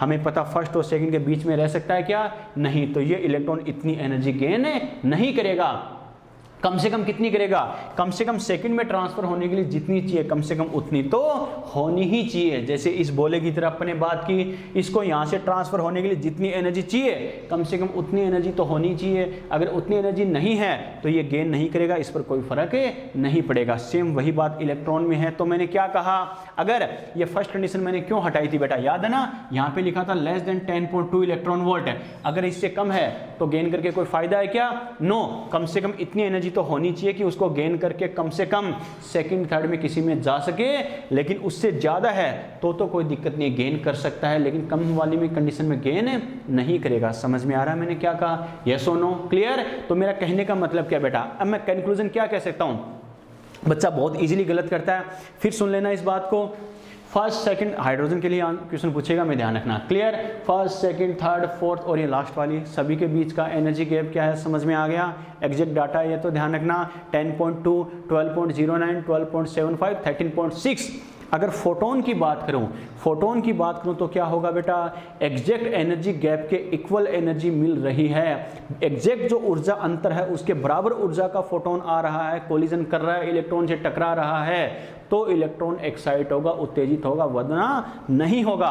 अगर जो बीच का एनर्जी गैप है उससे कम या उससे ज्यादा एनर्जी का फोटोन आ रहा है तो इलेक्ट्रॉन कभी भी एक्साइट नहीं होगा, यस और नो, क्लियर, ठीक है बेटा। सेकंड कंडीशन क्या, मैटर पार्टिकल की बात करें, किसी द्रव्य कण की बात करें तो क्या होगा, बीच का जो एनर्जी गैप है, अगर उतनी एनर्जी का कोई मैटर पार्टिकल आके इलेक्ट्रॉन से कोलिजन कर रहा है तो एनर्जी गैप के बराबर एनर्जी है, कोई दिक्कत नहीं है, इलेक्ट्रॉन ट्रांसफर हो जाएगा, एक्साइट हो जाएगा। क्लियर? ठीक है बेटा। और क्या, अगर एनर्जी गैप है, एनर्जी गैप है उससे कम या ज्यादा एनर्जी का भी कोई मैटर पार्टिकल आ रहा है तो भी इलेक्ट्रॉन ट्रांसफर हो जाएगा। क्यों? क्योंकि अब मैटर पार्टिकल आ रहा है, वो सारी की सारी एनर्जी दे दे कोई जरूरी नहीं है। जैसे मैंने बोला और बोली वाले केस आपको बताए हैं, याद है ना? क्लियर? बोल भी सकता है, नहीं भी बोल सकता है। कैसे? जितनी एनर्जी चाहिए कम से कम, अगर उतनी एनर्जी मिल रही है तो कोई दिक्कत नहीं है, इलेक्ट्रॉन ट्रांसफर हो जाएगा। अगर उससे ज्यादा है तो दूसरा पार्टिकल बाकी बची हुई एनर्जी अपने पास रख लेगा। समझ में आ गया बेटा? यस और नो? तो इलेक्ट्रॉन फोटोन के रेस्पेक्ट में और मैटर पार्टिकल के लिए आपको कैसे गलत करवा सकता है क्वेश्चन, समझ में आ गया? क्लियर? कोई डाउट? फटाफट स्क्रीनशॉट लो बेटा, स्क्रीनशॉट लो, कोई डाउट है तो बताओ।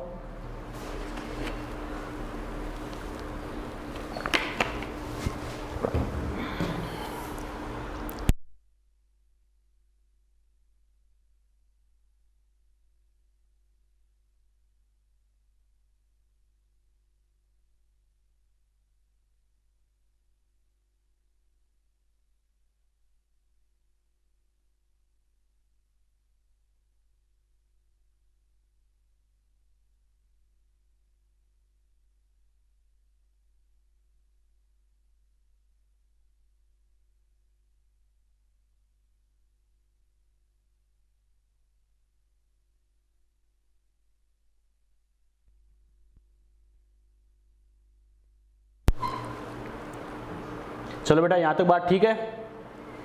अरे यहां तक बात ठीक है? यहां तक कोई डाउट? यहां तक कोई डाउट? यस और नो? अरे बुझाने दे। तो ये ध्यान रखना बेटा, कैसे कैसे क्वेश्चन हमें पूछ सकता है और कैसे कैसे डाउट्स आपको आ सकते हैं। एक एक चीज मैंने क्लियर की है, कैसे करना है बच्चों, ध्यान रखना। ओके, सीधा रटोगे तो आप एक दो क्वेश्चन का आंसर दे सकते हो, लेकिन सभी का आंसर दो कोई जरूरी नहीं है। तो फिर भी ध्यान रखना कहाँ कहाँ गलती करवाएगा, कैसे करवाएगा। समझ में आ गया? क्लियर? चलो बेटा, तो ये अपने बात की अपना हाइड्रोजन स्पेक्ट्रम कंप्लीट बेटा। क्लियर? अब हाइड्रोजन स्पेक्ट्रम के जो जो क्वेश्चन आपको क्वेश्चन बैंक में मिले सोल्व कर लेना। क्लियर? चलो बेटा, चैप्टर का एक और इंपॉर्टेंट पार्ट स्टार्ट करते हैं बेटा, क्वांटम नंबर्स। क्या कहा? क्वांटम नंबर्स, क्वांटम संख्याएं। बच्चों देखो, एग्जाम के पॉइंट ऑफ व्यू से वेरी वेरी इंपॉर्टेंट। मैंने क्या कहा था बच्चों, एग्जाम के पॉइंट ऑफ व्यू से अगर बात करें तो तीन कंटेंट मोस्ट इंपॉर्टेंट है। एक तो क्या, बोर मॉडल, ठीक है, बोर मॉडल हाइड्रोजन स्पेक्ट्रम दोनों कॉमन है। Bohr model hydrogen spectrum, Planck quantum theory, एक ये क्वांटम नंबर्स। एग्जाम में सबसे ज्यादा क्वेश्चन इन पर मिलते हैं। ओके, चलो बेटा बात करते हैं क्या होते हैं, कैसे होते हैं। सबसे पहले देखो, क्वांटम नंबर्स या क्वांटम संख्याएं। बच्चों नाम से पता चल रहा है नंबर्स या संख्या, यानी कोई डिजिट होगी। डिजिट मतलब क्या, 0 1 2 3 या -1 -2 ऐसी कोई भी डिजिट हो सकती है। ओके, बच्चा कहेगा सर इसका यूज क्या है, तो क्या कहेंगे, क्वांटम नंबर्स यानी क्वांटम संख्याएं क्या, वो डिजिट्स होती है, वो नंबर्स होते हैं, वो संख्याएं होती है जो एटम के अंदर इलेक्ट्रॉन की पोजीशन यानी स्थिति को रिप्रेजेंट करती है। यानी क्या कहेंगे, परमाणु के अंदर इलेक्ट्रॉन की स्थिति को दर्शाती है। अरे इन संख्याओं का फायदा क्या है, ये एटम के अंदर इलेक्ट्रॉन कहाँ है उसकी पोजीशन को, उसकी स्थिति को दर्शाती है। बच्चा कहेगा सर कैसे, तो ऐसे समझना बेटा। जैसे मैंने बच्चे वाला एग्जांपल दिया था, क्या कोई बच्चा मान लो, जैसे कोई भी बच्चा हो सकता है, जैसे मान लो कोई बात अपना मुकेश है, बोले मुकेश इनफाइनाइट में पढ़ता है, बात ठीक है, आंसर गलत नहीं है। फिर बोले मुकेश इनफाइनाइट में 10 नंबर क्लासरूम में है, 10 नंबर क्लासरूम में है, और भी सही है। फिर बोले क्या 10 नंबर क्लासरूम के क्या फर्स्ट बेंच पे राइट साइड में बैठता है, और ज़्यादा करेक्ट है। समझ में आ गया? इसका मतलब पहला आंसर भी करेक्ट था, लेकिन सेकंड वाला इससे और ज़्यादा करेक्ट है। क्या कि कोचिंग में कहाँ है, कोचिंग में कहाँ है, तो इस कोचिंग में तो है, लेकिन इस कोचिंग में कहाँ है, 10 नंबर क्लासरूम में है, तो सभी क्लासरूम में ढूंढने की जरूरत नहीं है बेटा। ठीक है, सीधा 10 नंबर क्लासरूम में जाओ, और फिर क्या बोल दिए 10 नंबर क्लासरूम में फर्स्ट बेंच पर राइट साइड में बैठा है, तो सीधा फर्स्ट बेंच जाकर राइट साइड में दबोच लो बेटा। मेरा कहने का मतलब क्या, समझ में आया? अरे और ईजी है या नहीं उसे ढूंढना पकड़ना, बात समझ में आ गई? वही बात है बेटा। क्या क्वांटम नंबर क्या करती है, एटम के अंदर क्या करती है, इलेक्ट्रॉन की पोजीशन को रिप्रेजेंट करती है, स्थिति को दर्शाती है। क्या एटम कौन सी सेल में है, कौन से सब सेल में, कौन से ऑर्बिटल में। मैंने क्या था बेटा, बार बार बीच में नाम आए थे। क्या जैसे बोर ने तो क्या कहा था, रदरफोर्ड ने तो सिर्फ इतना कहा था, इलेक्ट्रॉन न्यूक्लियस के चारों तरफ रिवॉल्विंग करता है, चक्कर लगाता है, काम खत्म। फिर बोर ने क्या कहा था, न्यूक्लियस के चारों तरफ कुछ फिक्स एरिया होते हैं जिनको सेल या ऑर्बिट कहते हैं, कोश या कक्षा कहते हैं, इलेक्ट्रॉन वहाँ पाया जाता है। फिर सोमरफील्ड ने क्या कहा था, यानी जो सेल या ऑर्बिट, कोश या कक्षा होती है वो कई सारे पार्ट्स में डिवाइड होती है जिनको सबसेल कहते हैं, उपकोष कहते हैं, वहाँ पाया जाता है। क्लियर। फिर उसके बाद आए थे कौन है, श्रोडिंगर। उन्होंने क्या कहा था, जो सबसेल होते हैं, उपकोष होते हैं, उसमें भी कई सारे छोटे छोटे पार्ट होते हैं जिनको ऑर्बिटल बोलते हैं, कक्षक बोलते हैं, इलेक्ट्रॉन वहां पाए जाते हैं। तो मैंने 3 नाम बोले हैं बेटा, सेल, सबसेल, ऑर्बिटल, कोष, उपकोष, कक्षक। यानी इलेक्ट्रॉन कौन सी सेल में है, उसके कौन से सबसेल में है, कौन से ऑर्बिटल में है, यानी कौन सी कक्षा में है और कौन से उपकोष में है और कौन से कक्षक में है, इसकी स्थिति को दर्शाता है, रिप्रेजेंट करता है। किसकी हेल्प से, क्वांटम नंबर की हेल्प से हम रिप्रेजेंट करते हैं। बच्चा कहेगा सर कैसे कर सकते हैं, तो बिल्कुल बेटा, क्वांटम नंबर कंप्लीट होने के बाद मैं आपको एग्जैक्ट डाटा दूंगा। बेटा मैंने कोई भी डाटा दे दिया, आप खुद बता दोगे सर इलेक्ट्रॉन इस सेल में है, इस सबसेल में है और इस ऑर्बिटल में है, खुद आंसर दोगे आप। क्लियर। पहले समझना। तो सबसे पहले मैंने क्या कहा, क्वांटम नंबर वो डिजिट्स या नंबर जो क्या करता है, एटम के अंदर इलेक्ट्रॉन की पोजीशन को रिप्रेजेंट करते हैं, यानी वो अंक या संख्याएं जो परमाणु के अंदर इलेक्ट्रॉन की स्थिति को दर्शाते हैं उन्हें क्या कहते हैं, क्वांटम संख्याएं कहते हैं। समझ में आ गया। क्लियर। ठीक है बेटा। अब क्वांटम नंबर की बात करें तो बेटा ये एक्चुअल में क्या होती है, 4 टाइप की होती है। क्या कहा, 4 टाइप्स की होती है बेटा। एक तो कौन सी होती है, एक तो अपन पढ़ेंगे बेटा प्रिंसिपल क्वांटम नंबर। क्या कहा, principal quantum number. Principal quantum number की बात करें यानी मुख्य क्वांटम संख्या, इसका सिंबल होता है बेटा स्मॉल n। क्या कहा, स्मॉल n। नंबर 2 पे हम पढ़ेंगे बेटा एजीमुथल क्वांटम संख्या। क्या कहा, एजीमुथल क्वांटम नंबर, इसका सिंबल होता है बेटा l, स्मॉल l। समझ में आ गया। क्लियर। एक हम पढ़ेंगे नंबर 3 पर, क्या, मैग्नेटिक क्वांटम नंबर। क्या कहा, मैग्नेटिक क्वांटम नंबर, इसका सिंबल होता है बेटा m। बात समझ में आ गई। क्लियर। एक हम पढ़ेंगे बच्चों क्या, स्पिन क्वांटम नंबर। क्या कहा, स्पिन क्वांटम नंबर, इसका सिंबल होता है स्मॉल s। समझ में आ रहा है बेटा। ये चारों के मैंने सिंबल लिखे हैं। यानी क्वांटम नंबर क्या होती है, 4 टाइप की, principal quantum number, azimuthal quantum number, magnetic quantum number और स्पिन क्वांटम नंबर। मुख्य क्वांटम संख्या, दिगंशी क्वांटम संख्या, चुंबकीय क्वांटम संख्या, चक्रण क्वांटम संख्या। क्लियर। ठीक है। अब ये ध्यान रखना, सभी क्वांटम नंबर का अपने आप में अलग अलग रोल है। क्या, ये जो क्वांटम नंबर होता है प्रिंसिपल क्वांटम नंबर, ये क्या करता है बच्चों, सेल या ऑर्बिट के बारे में इंफॉर्मेशन देता है, यानी कोश या कक्षा के बारे में इंफॉर्मेशन देता है। क्लियर। ठीक है। सेकंड नंबर वाली क्या करती है बच्चों, सबसेल के बारे में इंफॉर्मेशन देती है। क्लियर। यानी उपकोष के बारे में जानकारी देती है। ठीक है। और ये क्या करती है बेटा, ऑर्बिटल के बारे में इंफॉर्मेशन देती है, यानी कक्षक के बारे में जानकारी देती है। ओके। और ये एस फॉर स्पिन, यानी क्या लिखेंगे, स्पिन ऑफ इलेक्ट्रॉन, इलेक्ट्रॉन के चक्रण के बारे में जानकारी देती है। बच्चा कहेगा सर कैसे, तो बेटा क्या करेंगे, 1 बाय 1 इनके बारे में हम डिटेल से पढ़ेंगे। मैंने क्या कहा, हर क्वांटम नंबर क्या होती है, अपने आप में स्पेसिफिक होती है, सबका अपने आप में अलग अलग रोल है। फर्स्ट क्वांटम नंबर जो प्रिंसिपल है यानी मुख्य क्वांटम संख्या, वो क्या करेगी, सेल या ऑर्बिट, कोश या कक्षा के बारे में। सेकंड नंबर वाली क्या होगी, एजीमुथल क्वांटम नंबर, सबसेल, उपकोष के बारे में। थर्ड नंबर वाली क्या, मैग्नेटिक चुंबकीय क्वांटम संख्या, वो क्या करेगी बच्चों, ऑर्बिटल, कक्षक के बारे में। क्लियर। और नंबर 4 पे स्पिन वाली है, वो क्या, इलेक्ट्रॉन के स्पिन के बारे में इंफॉर्मेशन देती है। ठीक है। बच्चा कहेगा सर कैसे देती है, तो मैंने क्या कहा, 1 बाय 1 हम इनको डिटेल से पढ़ेंगे, अभी डिस्कस करेंगे। क्लियर। तो ये जरूर ध्यान रखना बेटा। याद रखने का तरीका क्या, नॉर्मली हमें पता है एटम होता है, कोई दिक्कत नहीं है। एटम के अंदर सेल होते हैं, कोष होते हैं, कोश या कक्षा, उसके अंदर क्या होता है, सब सेल होता है बेटा, उपकोष होते हैं, उनके अंदर क्या होते हैं, ऑर्बिटल यानी कक्षक होते हैं, और उनके अंदर इलेक्ट्रॉन प्रेजेंट होता है। बात समझ में आई क्या, यानी मैं सीक्वेंस बोलूं तो सेल, फिर सब सेल, फिर ऑर्बिटल, फिर इलेक्ट्रॉन। आ गया समझ में, 4 सीक्वेंस होते हैं। तो वैसे ही इन क्वांटम नंबर के सीक्वेंस भी याद रखना, क्या, NLMS, NLMS, principal, azimuthal, magnetic और स्पिन। सीक्वेंस से बोलते जाओ कौन सा किसको रिप्रेजेंट करेगा, सेल, सब सेल, ऑर्बिटल और स्पिन ऑफ इलेक्ट्रॉन। काम खत्म। समझ में आ रहा है बेटा। क्लियर। तो ये ध्यान रखना। ठीक है। अब बच्चों देखो, कुछ इनके कॉमन पॉइंट्स है, जैसे मैंने कहा इनके बारे में हमें 1 बाय 1 डिटेल से तो पढ़ना ही पढ़ना है, लेकिन कुछ कॉमन पॉइंट्स है, ये ध्यान रखना बच्चों, जो आपको काफ़ी हेल्प करेंगे। क्या n की जो वैल्यू होती है, क्या कहेंगे बेटा, n की जो वैल्यू होती है बाकी सभी क्वांटम नंबर की वैल्यू से क्या होगी, ग्रेटर होगी, हमेशा ज़्यादा होगी। क्या कहा, इस चीज़ को अच्छे से दिमाग में सेट कर लेना बेटा। क्या कहा, n जो होगा वो हमेशा क्या होगा, n, l, m और s इनसे हमेशा ज़्यादा होगा। बच्चा कहेगा सर कैसे, तो ये हमेशा ध्यान रखना।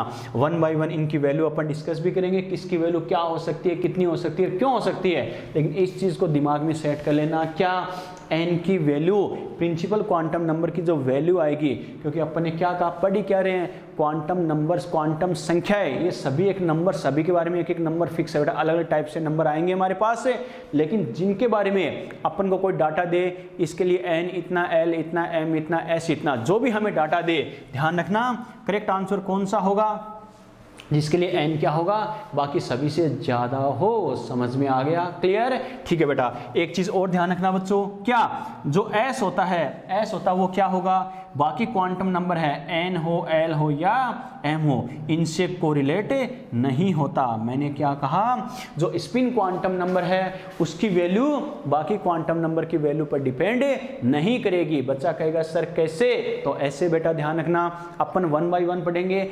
n की जो वैल्यू होगी हमारे पास, तो मैंने क्या कहा, n की जो वैल्यू होगी, n की वैल्यू से क्या आती है बेटा, l की वैल्यू डिसाइड करेंगे। मैंने क्या कहा, n की जो वैल्यू होगी उससे क्या आएगी, l की वैल्यू होगी, और l की वैल्यू के अकॉर्डिंग क्या आएगी, n की वैल्यू होगी। बच्चा कहेगा सर कैसे, तो बेटा देखो क्या कहेंगे, सपोज करो n की जो भी वैल्यू आपके पास है, तो अपन पढ़ेंगे l की वैल्यू 0 से n-1 तक होती है। मैंने क्या कहा, n की जो भी वैल्यू हो, l क्या होगा, 0 से n-1 तक होता है। बात समझ में आई क्या, इसका मतलब है l 0 से स्टार्ट करके जैसे n की वैल्यू 5 आ जाए तो क्या होगा, 5 से एक कम यानी मैक्सिमम 4 तक हो सकता है, यानी n पे डिपेंड तो कर रहा है ना, क्लियर, ठीक है। और m की वैल्यू क्या होती है बेटा, -l से 0 से +l तक।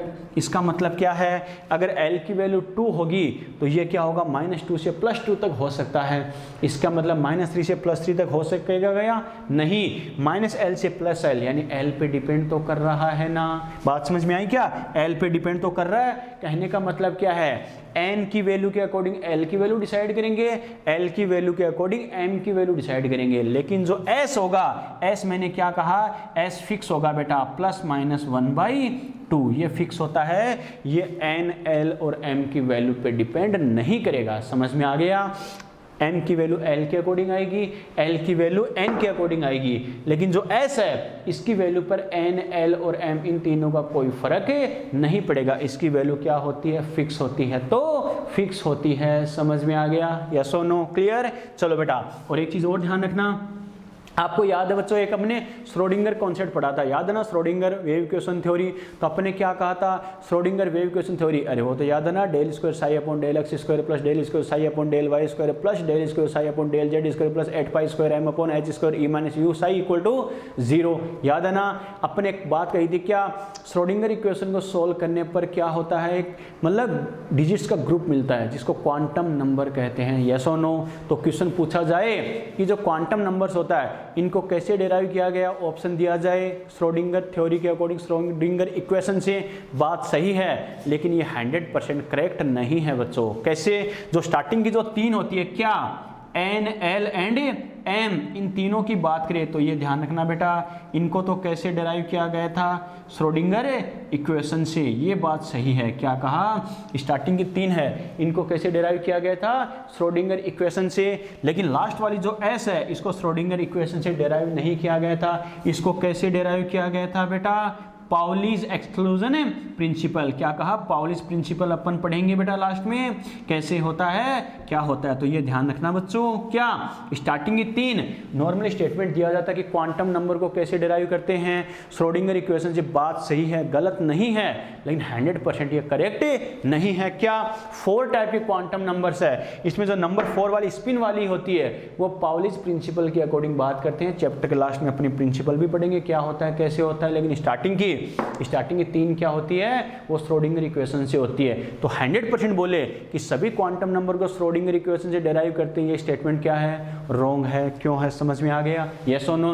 मैंने एक एक बात बच्चों एक्सप्लेन किया है क्वांटम नंबर्स के बारे में, जो मिक्स कॉन्सेप्ट हमारे काम आएंगे, और मैंने बोर्ड पे शॉर्ट एंड स्वीट में लिखा भी है कि इसका मतलब क्या होता है। यहाँ तक समझ में आया, क्लियर? कोड आउट, स्क्रीनशॉट लो फटाफट। क्या हो गया, क्यों?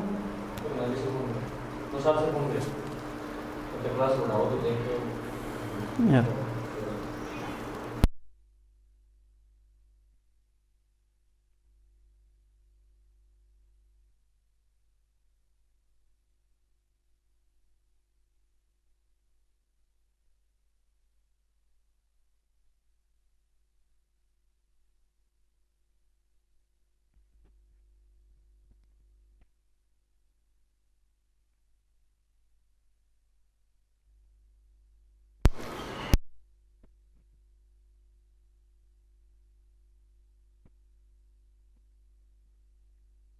चलो बेटा, स्क्रीनशॉट ले लिया ना, और यहाँ तक कोई दिक्कत, कोई डाउट?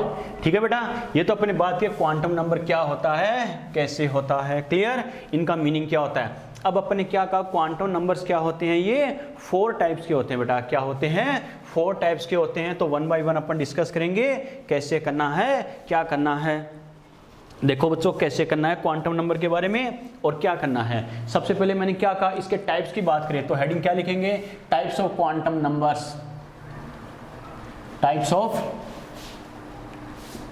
क्वांटम नंबर्स, क्वांटम संख्याओं के प्रकार, types of quantum numbers. Quantum number के अगर हम टाइप की बात करें बच्चों, तो देखो कैसे कह सकते हैं, क्या कह सकते हैं बेटा, समझना। सबसे पहले क्वांटम नंबर की अगर हम बात करें तो अपन क्या कह सकते हैं बेटा, सबसे पहले कौन सी, अपनी प्रिंसिपल क्वांटम नंबर थी। क्या कहा, सबसे पहले कौन सी, principal quantum number. Principal quantum number की अगर हम बात करें तो क्या कहेंगे बच्चों, प्रिंसिपल क्वांटम नंबर, इसका सिंबल क्या होता है, एन। अरे ध्यान है ना, क्लियर, एन होता है। अगर 1 बाय 1 अगर हम बात करें बच्चों तो क्या कहेंगे, प्रिंसिपल क्वांटम नंबर सबसे पहले किसने डिस्कवर की, किसने दी थी बेटा, गिवन बाय बोर। क्या कहेंगे, बोर ने, यानी गिवन बाय बोर, बोर ने इसके बारे में बताया था। बात समझ में आई क्या, बोर ने प्रिंसिपल क्वांटम नंबर के बारे में बताया था, क्लियर। अब बात करते हैं प्रिंसिपल क्वांटम नंबर किस चीज को रिप्रेजेंट करती है, यानी किसके बारे में ये बताती है। तो ये ध्यान रखना बेटा, क्या, नेम, फिर क्या करेगी, साइज, फिर क्या करेगी, एनर्जी ऑफ सेल और orbit, and angular momentum, angular momentum of electron. क्या कहा, एंगुलर मोमेंटम ऑफ इलेक्ट्रॉन, ठीक है, ये इन चीजों को रिप्रेजेंट करती है। मैंने क्या बोला बेटा, देखो, name, size, energy of shell और orbit and angular momentum of electron, यानी क्या कहा, कोश या कक्षा के नाम, आकार और ऊर्जा को दर्शाती है, और क्या करेगा, इलेक्ट्रॉन के कोणीय संवेग को दर्शाती है। क्या कहा बेटा, इसका देखो यूज क्या है, ये क्या करेगी, कोई भी कोश या कक्षा होती है उसके नाम को, साइज को, उसकी ऊर्जा को, और क्या करेगी, इलेक्ट्रॉन के कोणीय संवेग को दर्शाएगी। बच्चा कहेगा सर कैसे, तो समझना बेटा 1 बाय 1। एन की बात करें बेटा, एन क्या करेगा, हमें पता है, देखो 1 बाय 1 जो मैंने पॉइंट बोले हैं मैं प्रूफ भी करूंगा कैसे, नेम को कैसे, साइज को कैसे, एनर्जी को कैसे रिप्रेजेंट करेगी। तो समझना बेटा इस बात को। एन की बात करें तो इसकी जो वैल्यू कितनी होती है बेटा, 1 2 3 4 ऐसे करके इनफाइनाइट हो सकती है। n की वैल्यू क्या, 1 2 3 4 ऐसे इनफाइनाइट तक हो सकती है, लेकिन n नॉट इक्वल टू 0। मैंने क्या कहा, n 0 नहीं होगी। समझ में आ गया। बच्चा कहेगा सर क्यों, तो यूं ध्यान रखना बेटा, n किसको रिप्रेजेंट करती है, सेल या ऑर्बिट को, कोश या कक्षा को। तो हमें पता है बेटा सेल या ऑर्बिट कभी भी 0 हो सकती है क्या, कभी नहीं हो सकती। हमें पता है ये कितनी होगी, 1 2 3 4, यानी इस टाइप से हो सकती है। इनफाइनाइट सेल या ऑर्बिट भी हो सकती है, लेकिन कभी जीरो सेल या ऑर्बिट होगी क्या? नहीं। समझ में आ गया? क्लियर? ठीक है बेटा, एक बात तो ये ध्यान रखना। क्लियर? अब अपन ने क्या कहा, एक एक पॉइंट देखना। नेम, साइज और एनर्जी। नेम, साइज और एनर्जी को कैसे रिप्रेजेंट करेगी? नेम की अगर मैं बात करूं बेटा तो आपको ध्यान है, जैसे n की वैल्यू के अकॉर्डिंग मैं बात करूं, n की वैल्यू क्या 1 2 3, फिर क्या होता है 4 5 6 7। अरे इस टाइप से अगर n की वैल्यू है तो हमें पता है सेल या ऑर्बिट को अपन क्या लिखते हैं, अलग अलग नाम देते नहीं देते, K L M N O P Q, yes और नो? यानी n की वैल्यू के अकॉर्डिंग हम सभी को अलग अलग नाम देते हैं नहीं देते? देते हैं बच्चों। आ गया समझ में? तो क्या करेंगे, नेम को रिप्रेजेंट कर रहा है। क्लियर? बच्चा कहेगा सर साइज को, आकार को कैसे? तो आपको याद है बेटा, एक अपने कॉन्सेप्ट लिखा है कि Rn इक्वल टू कितना होता है 0.529 मल्टीप्लाई क्या होता है n square upon Z angstrom. Yes और नो? अरे होता है। तो यहां से देखो, ये बाकी तो फिक्स है, ये तो फिक्स है। यहां से मैं क्या लिख सकता हूं, Rn प्रोपोर्शनल टू क्या होता है एन स्क्वायर। यस और नो? अरे Rn proportional to N square का मतलब क्या है, अगर हमें पता रेडियस ज्यादा होगी तो क्या होगा बेटा, n की वैल्यू भी ज्यादा होगी, या फिर n की वैल्यू ज्यादा तो रेडियस क्या होगी, ज्यादा होगी। इसको बेटा अपन ने अगर ऐसे लिखे n ज्यादा तो ये ज्यादा और ज्यादा बेटर है। समझ में आ गया? मैंने क्या कहा, सीधी सी बात है। रेडियस क्या होती है, त्रिज्या, इलेक्ट्रॉन की न्यूक्लियस नाभिक से दूरी। हमें पता फर्स्ट सेल है तो वो पास होगा, सेकंड सेल है तो और दूर होगा उससे, थर्ड सेल है तो और दूर होगा, फोर्थ तो और दूर होगा। कहने का मतलब क्या, जैसे जैसे यानी n की वैल्यू बढ़ेगी, फर्स्ट सेकंड थर्ड फोर्थ, तो हमें पता है इलेक्ट्रॉन के न्यूक्लियस से डिस्टेंस बढ़ेगी या नहीं बढ़ेगी? बढ़ेगी। इलेक्ट्रॉन के न्यूक्लियस से डिस्टेंस बढ़ेगी, नाभिक से दूरी बढ़ेगी, तो त्रिज्या रेडियस भी क्या होगी, बढ़ेगी। समझ में आ गया? तो यहाँ से बेटा आपको डायरेक्टली ना देखे आपसे क्या बोलेगा, आपसे ऐसे बोलेगा R1 R2 R3 R4, इनका ऑर्डर क्या होगा?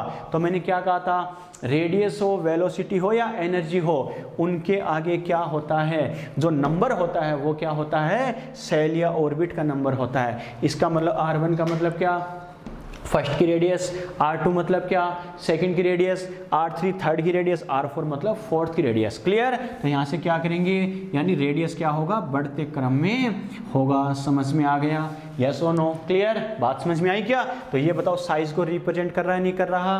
कर रहा है बच्चों। क्लियर? ठीक है, बात करें बेटा एनर्जी की, तो एनर्जी का कॉन्सेप्ट क्या होता है, E इक्वल टू -13.6 मल्टीप्लाई क्या होता है Z square upon N square electron volt पर एटम।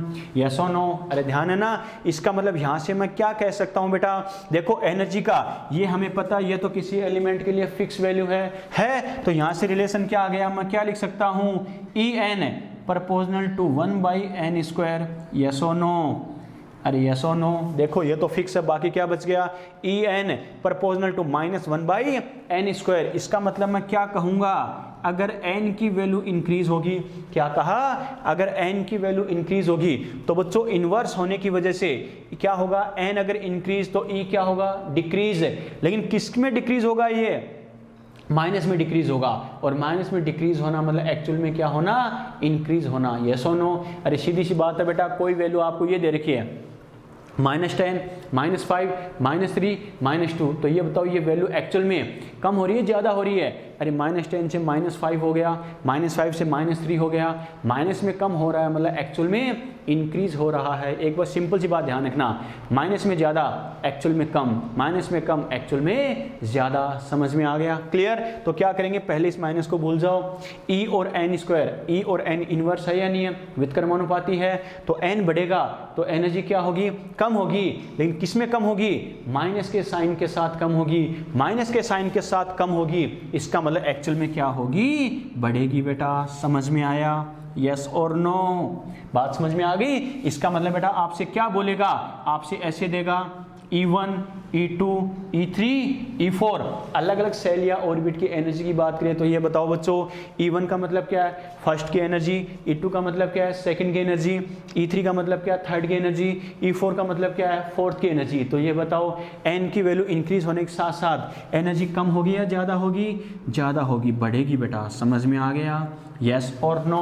क्लियर? ठीक है बेटा, आपको याद अपने देखा भी था, हाइड्रोजन का अपने एग्जांपल लिया तो हमें पता फर्स्ट सेल की एनर्जी कितनी होती है, -13.6, सेकंड की कितनी होती है -3.4, थर्ड की कितनी होती है -1.51 और फोर्थ की कितनी होती है बेटा 0.85 माइनस के साथ, फिफ्थ की कितनी होती है -0.54, सिक्स की कितनी होती है -0.38, इन्फाइनाइट की कितनी होती है 0। मेरा कहने का मतलब क्या है -13.6, सेकंड की -3.4, फिर -1.51। अरे माइनस में कम हो रही है, एक्चुअल में क्या हो रही है बढ़ रही है, और करते करते लास्ट में 0 तक पहुंच जाती है। येस और नो, यानी माइनस में एक्चुअल में माइनस से बढ़ता बढ़ता क्या होता है बच्चों 0 तक आ जाता है। एन बढ़ने पर एनर्जी इंक्रीज होगी। आ गया समझ में? तो एनर्जी को रिप्रेजेंट कर रहा है नहीं कर रहा कि एन की वैल्यू इंक्रीज होगी तो सेल या ऑर्बिट की एनर्जी भी इंक्रीज होगी। समझ में आ गया? क्लियर? एक मैंने क्या लिखा बेटा एंगुलर मोमेंटम ऑफ इलेक्ट्रॉन है। एंगुलर मोमेंटम ऑफ इलेक्ट्रॉन के लिए क्या लिख सकते हैं? आपको याद अपने कॉन्सेप्ट लिखा था जे इज इक्वल टू क्या होता है mvr, यस और नो। और mvr के आगे अपने क्या लिखा था बेटा nh अपॉन 2 पाई, यस और नो। अरे याद है ना? तो J इक्वल टू क्या होता है mvr इक्वल टू क्या होगा NH अपॉन 2 पाई। क्लियर? तो हमें पता है बच्चों H और 2 पाई ये सब कांस्टेंट है, फिक्स है। तो यहाँ से क्या लिख सकते हैं J प्रोपोर्शनल टू N हुआ या नहीं हुआ, यस और नो। अरे J प्रोपोर्शनल टू N हो गया, इसका मतलब क्या होगा अगर N की वैल्यू इंक्रीज होगी तो एंगुलर मोमेंटम कोणीय संवेग भी क्या होगा इंक्रीज होगा, यस और नो। समझ में आ गया बेटा? क्लियर? और आपको ऑप्शन कैसे देगा? ऐसे देगा J1 J2 J3 और J4। ठीक है, क्या कहा J1 J2 J3 और J4। इसका मतलब क्या है फर्स्ट सेल के लिए एंगुलर मोमेंटम, J2 सेकंड के लिए, J3 थर्ड के लिए और J4 फोर्थ के लिए। तो जैसे जैसे n की वैल्यू इंक्रीज होगी डायरेक्टली प्रोपोर्शनल का मतलब क्या है ये इंक्रीज तो ये इंक्रीज, तो जैसे जैसे n की वैल्यू इंक्रीज होगी एंगुलर मोमेंटम की वैल्यू भी इंक्रीज होगी। समझ में आ गया? यस और नो? क्लियर? यहाँ तक कोई डाउट बेटा? ठीक है? अरे अब तो ठीक है ना? कोई डाउट है यहाँ तक? ठीक है बेटा, तो ये ध्यान रखना ये अपने बात की है किसके बारे में, फटाफट स्क्रीनशॉट लो बेटा। और अपन ने क्या कहा, एक मिनट सर स्क्रीनशॉट का टाइम देना इनको। अपन ने क्या कहा, ये अपने बात की क्वांटम नंबर के टाइप्स की, फर्स्ट क्वांटम नंबर की अपन बात करें प्रिंसिपल क्वांटम नंबर। अभी तक ये कंप्लीट नहीं हुआ है बेटा, ध्यान रखना। ओके, अभी इसे और डिस्कस करेंगे, समझने वाला पोर्शन है तो थोड़ा सा और टाइम लेगा और डिस्कस करेंगे इसे। ठीक है, बाकी इसको कंटिन्यू करेंगे नेक्स्ट लेक्चर में। स्क्रीनशॉट ले लेना और यहाँ तक कोई डाउट हो पूछना, अच्छे से रिवाइज करना बेटा। एक एक चीज़ मैंने क्लियर की है, चाहे हाइड्रोजन स्पेक्ट्रम हो चाहे क्वांटम नंबर हो, कंटिन्यू अपन इसको सीक्वेंस में करेंगे आगे। ओके, बाकी डिस्कस करेंगे नेक्स्ट लेक्चर में। Okay bye. एक सेकंड स्क्रीनशॉट ले लो बेटा फटाफट।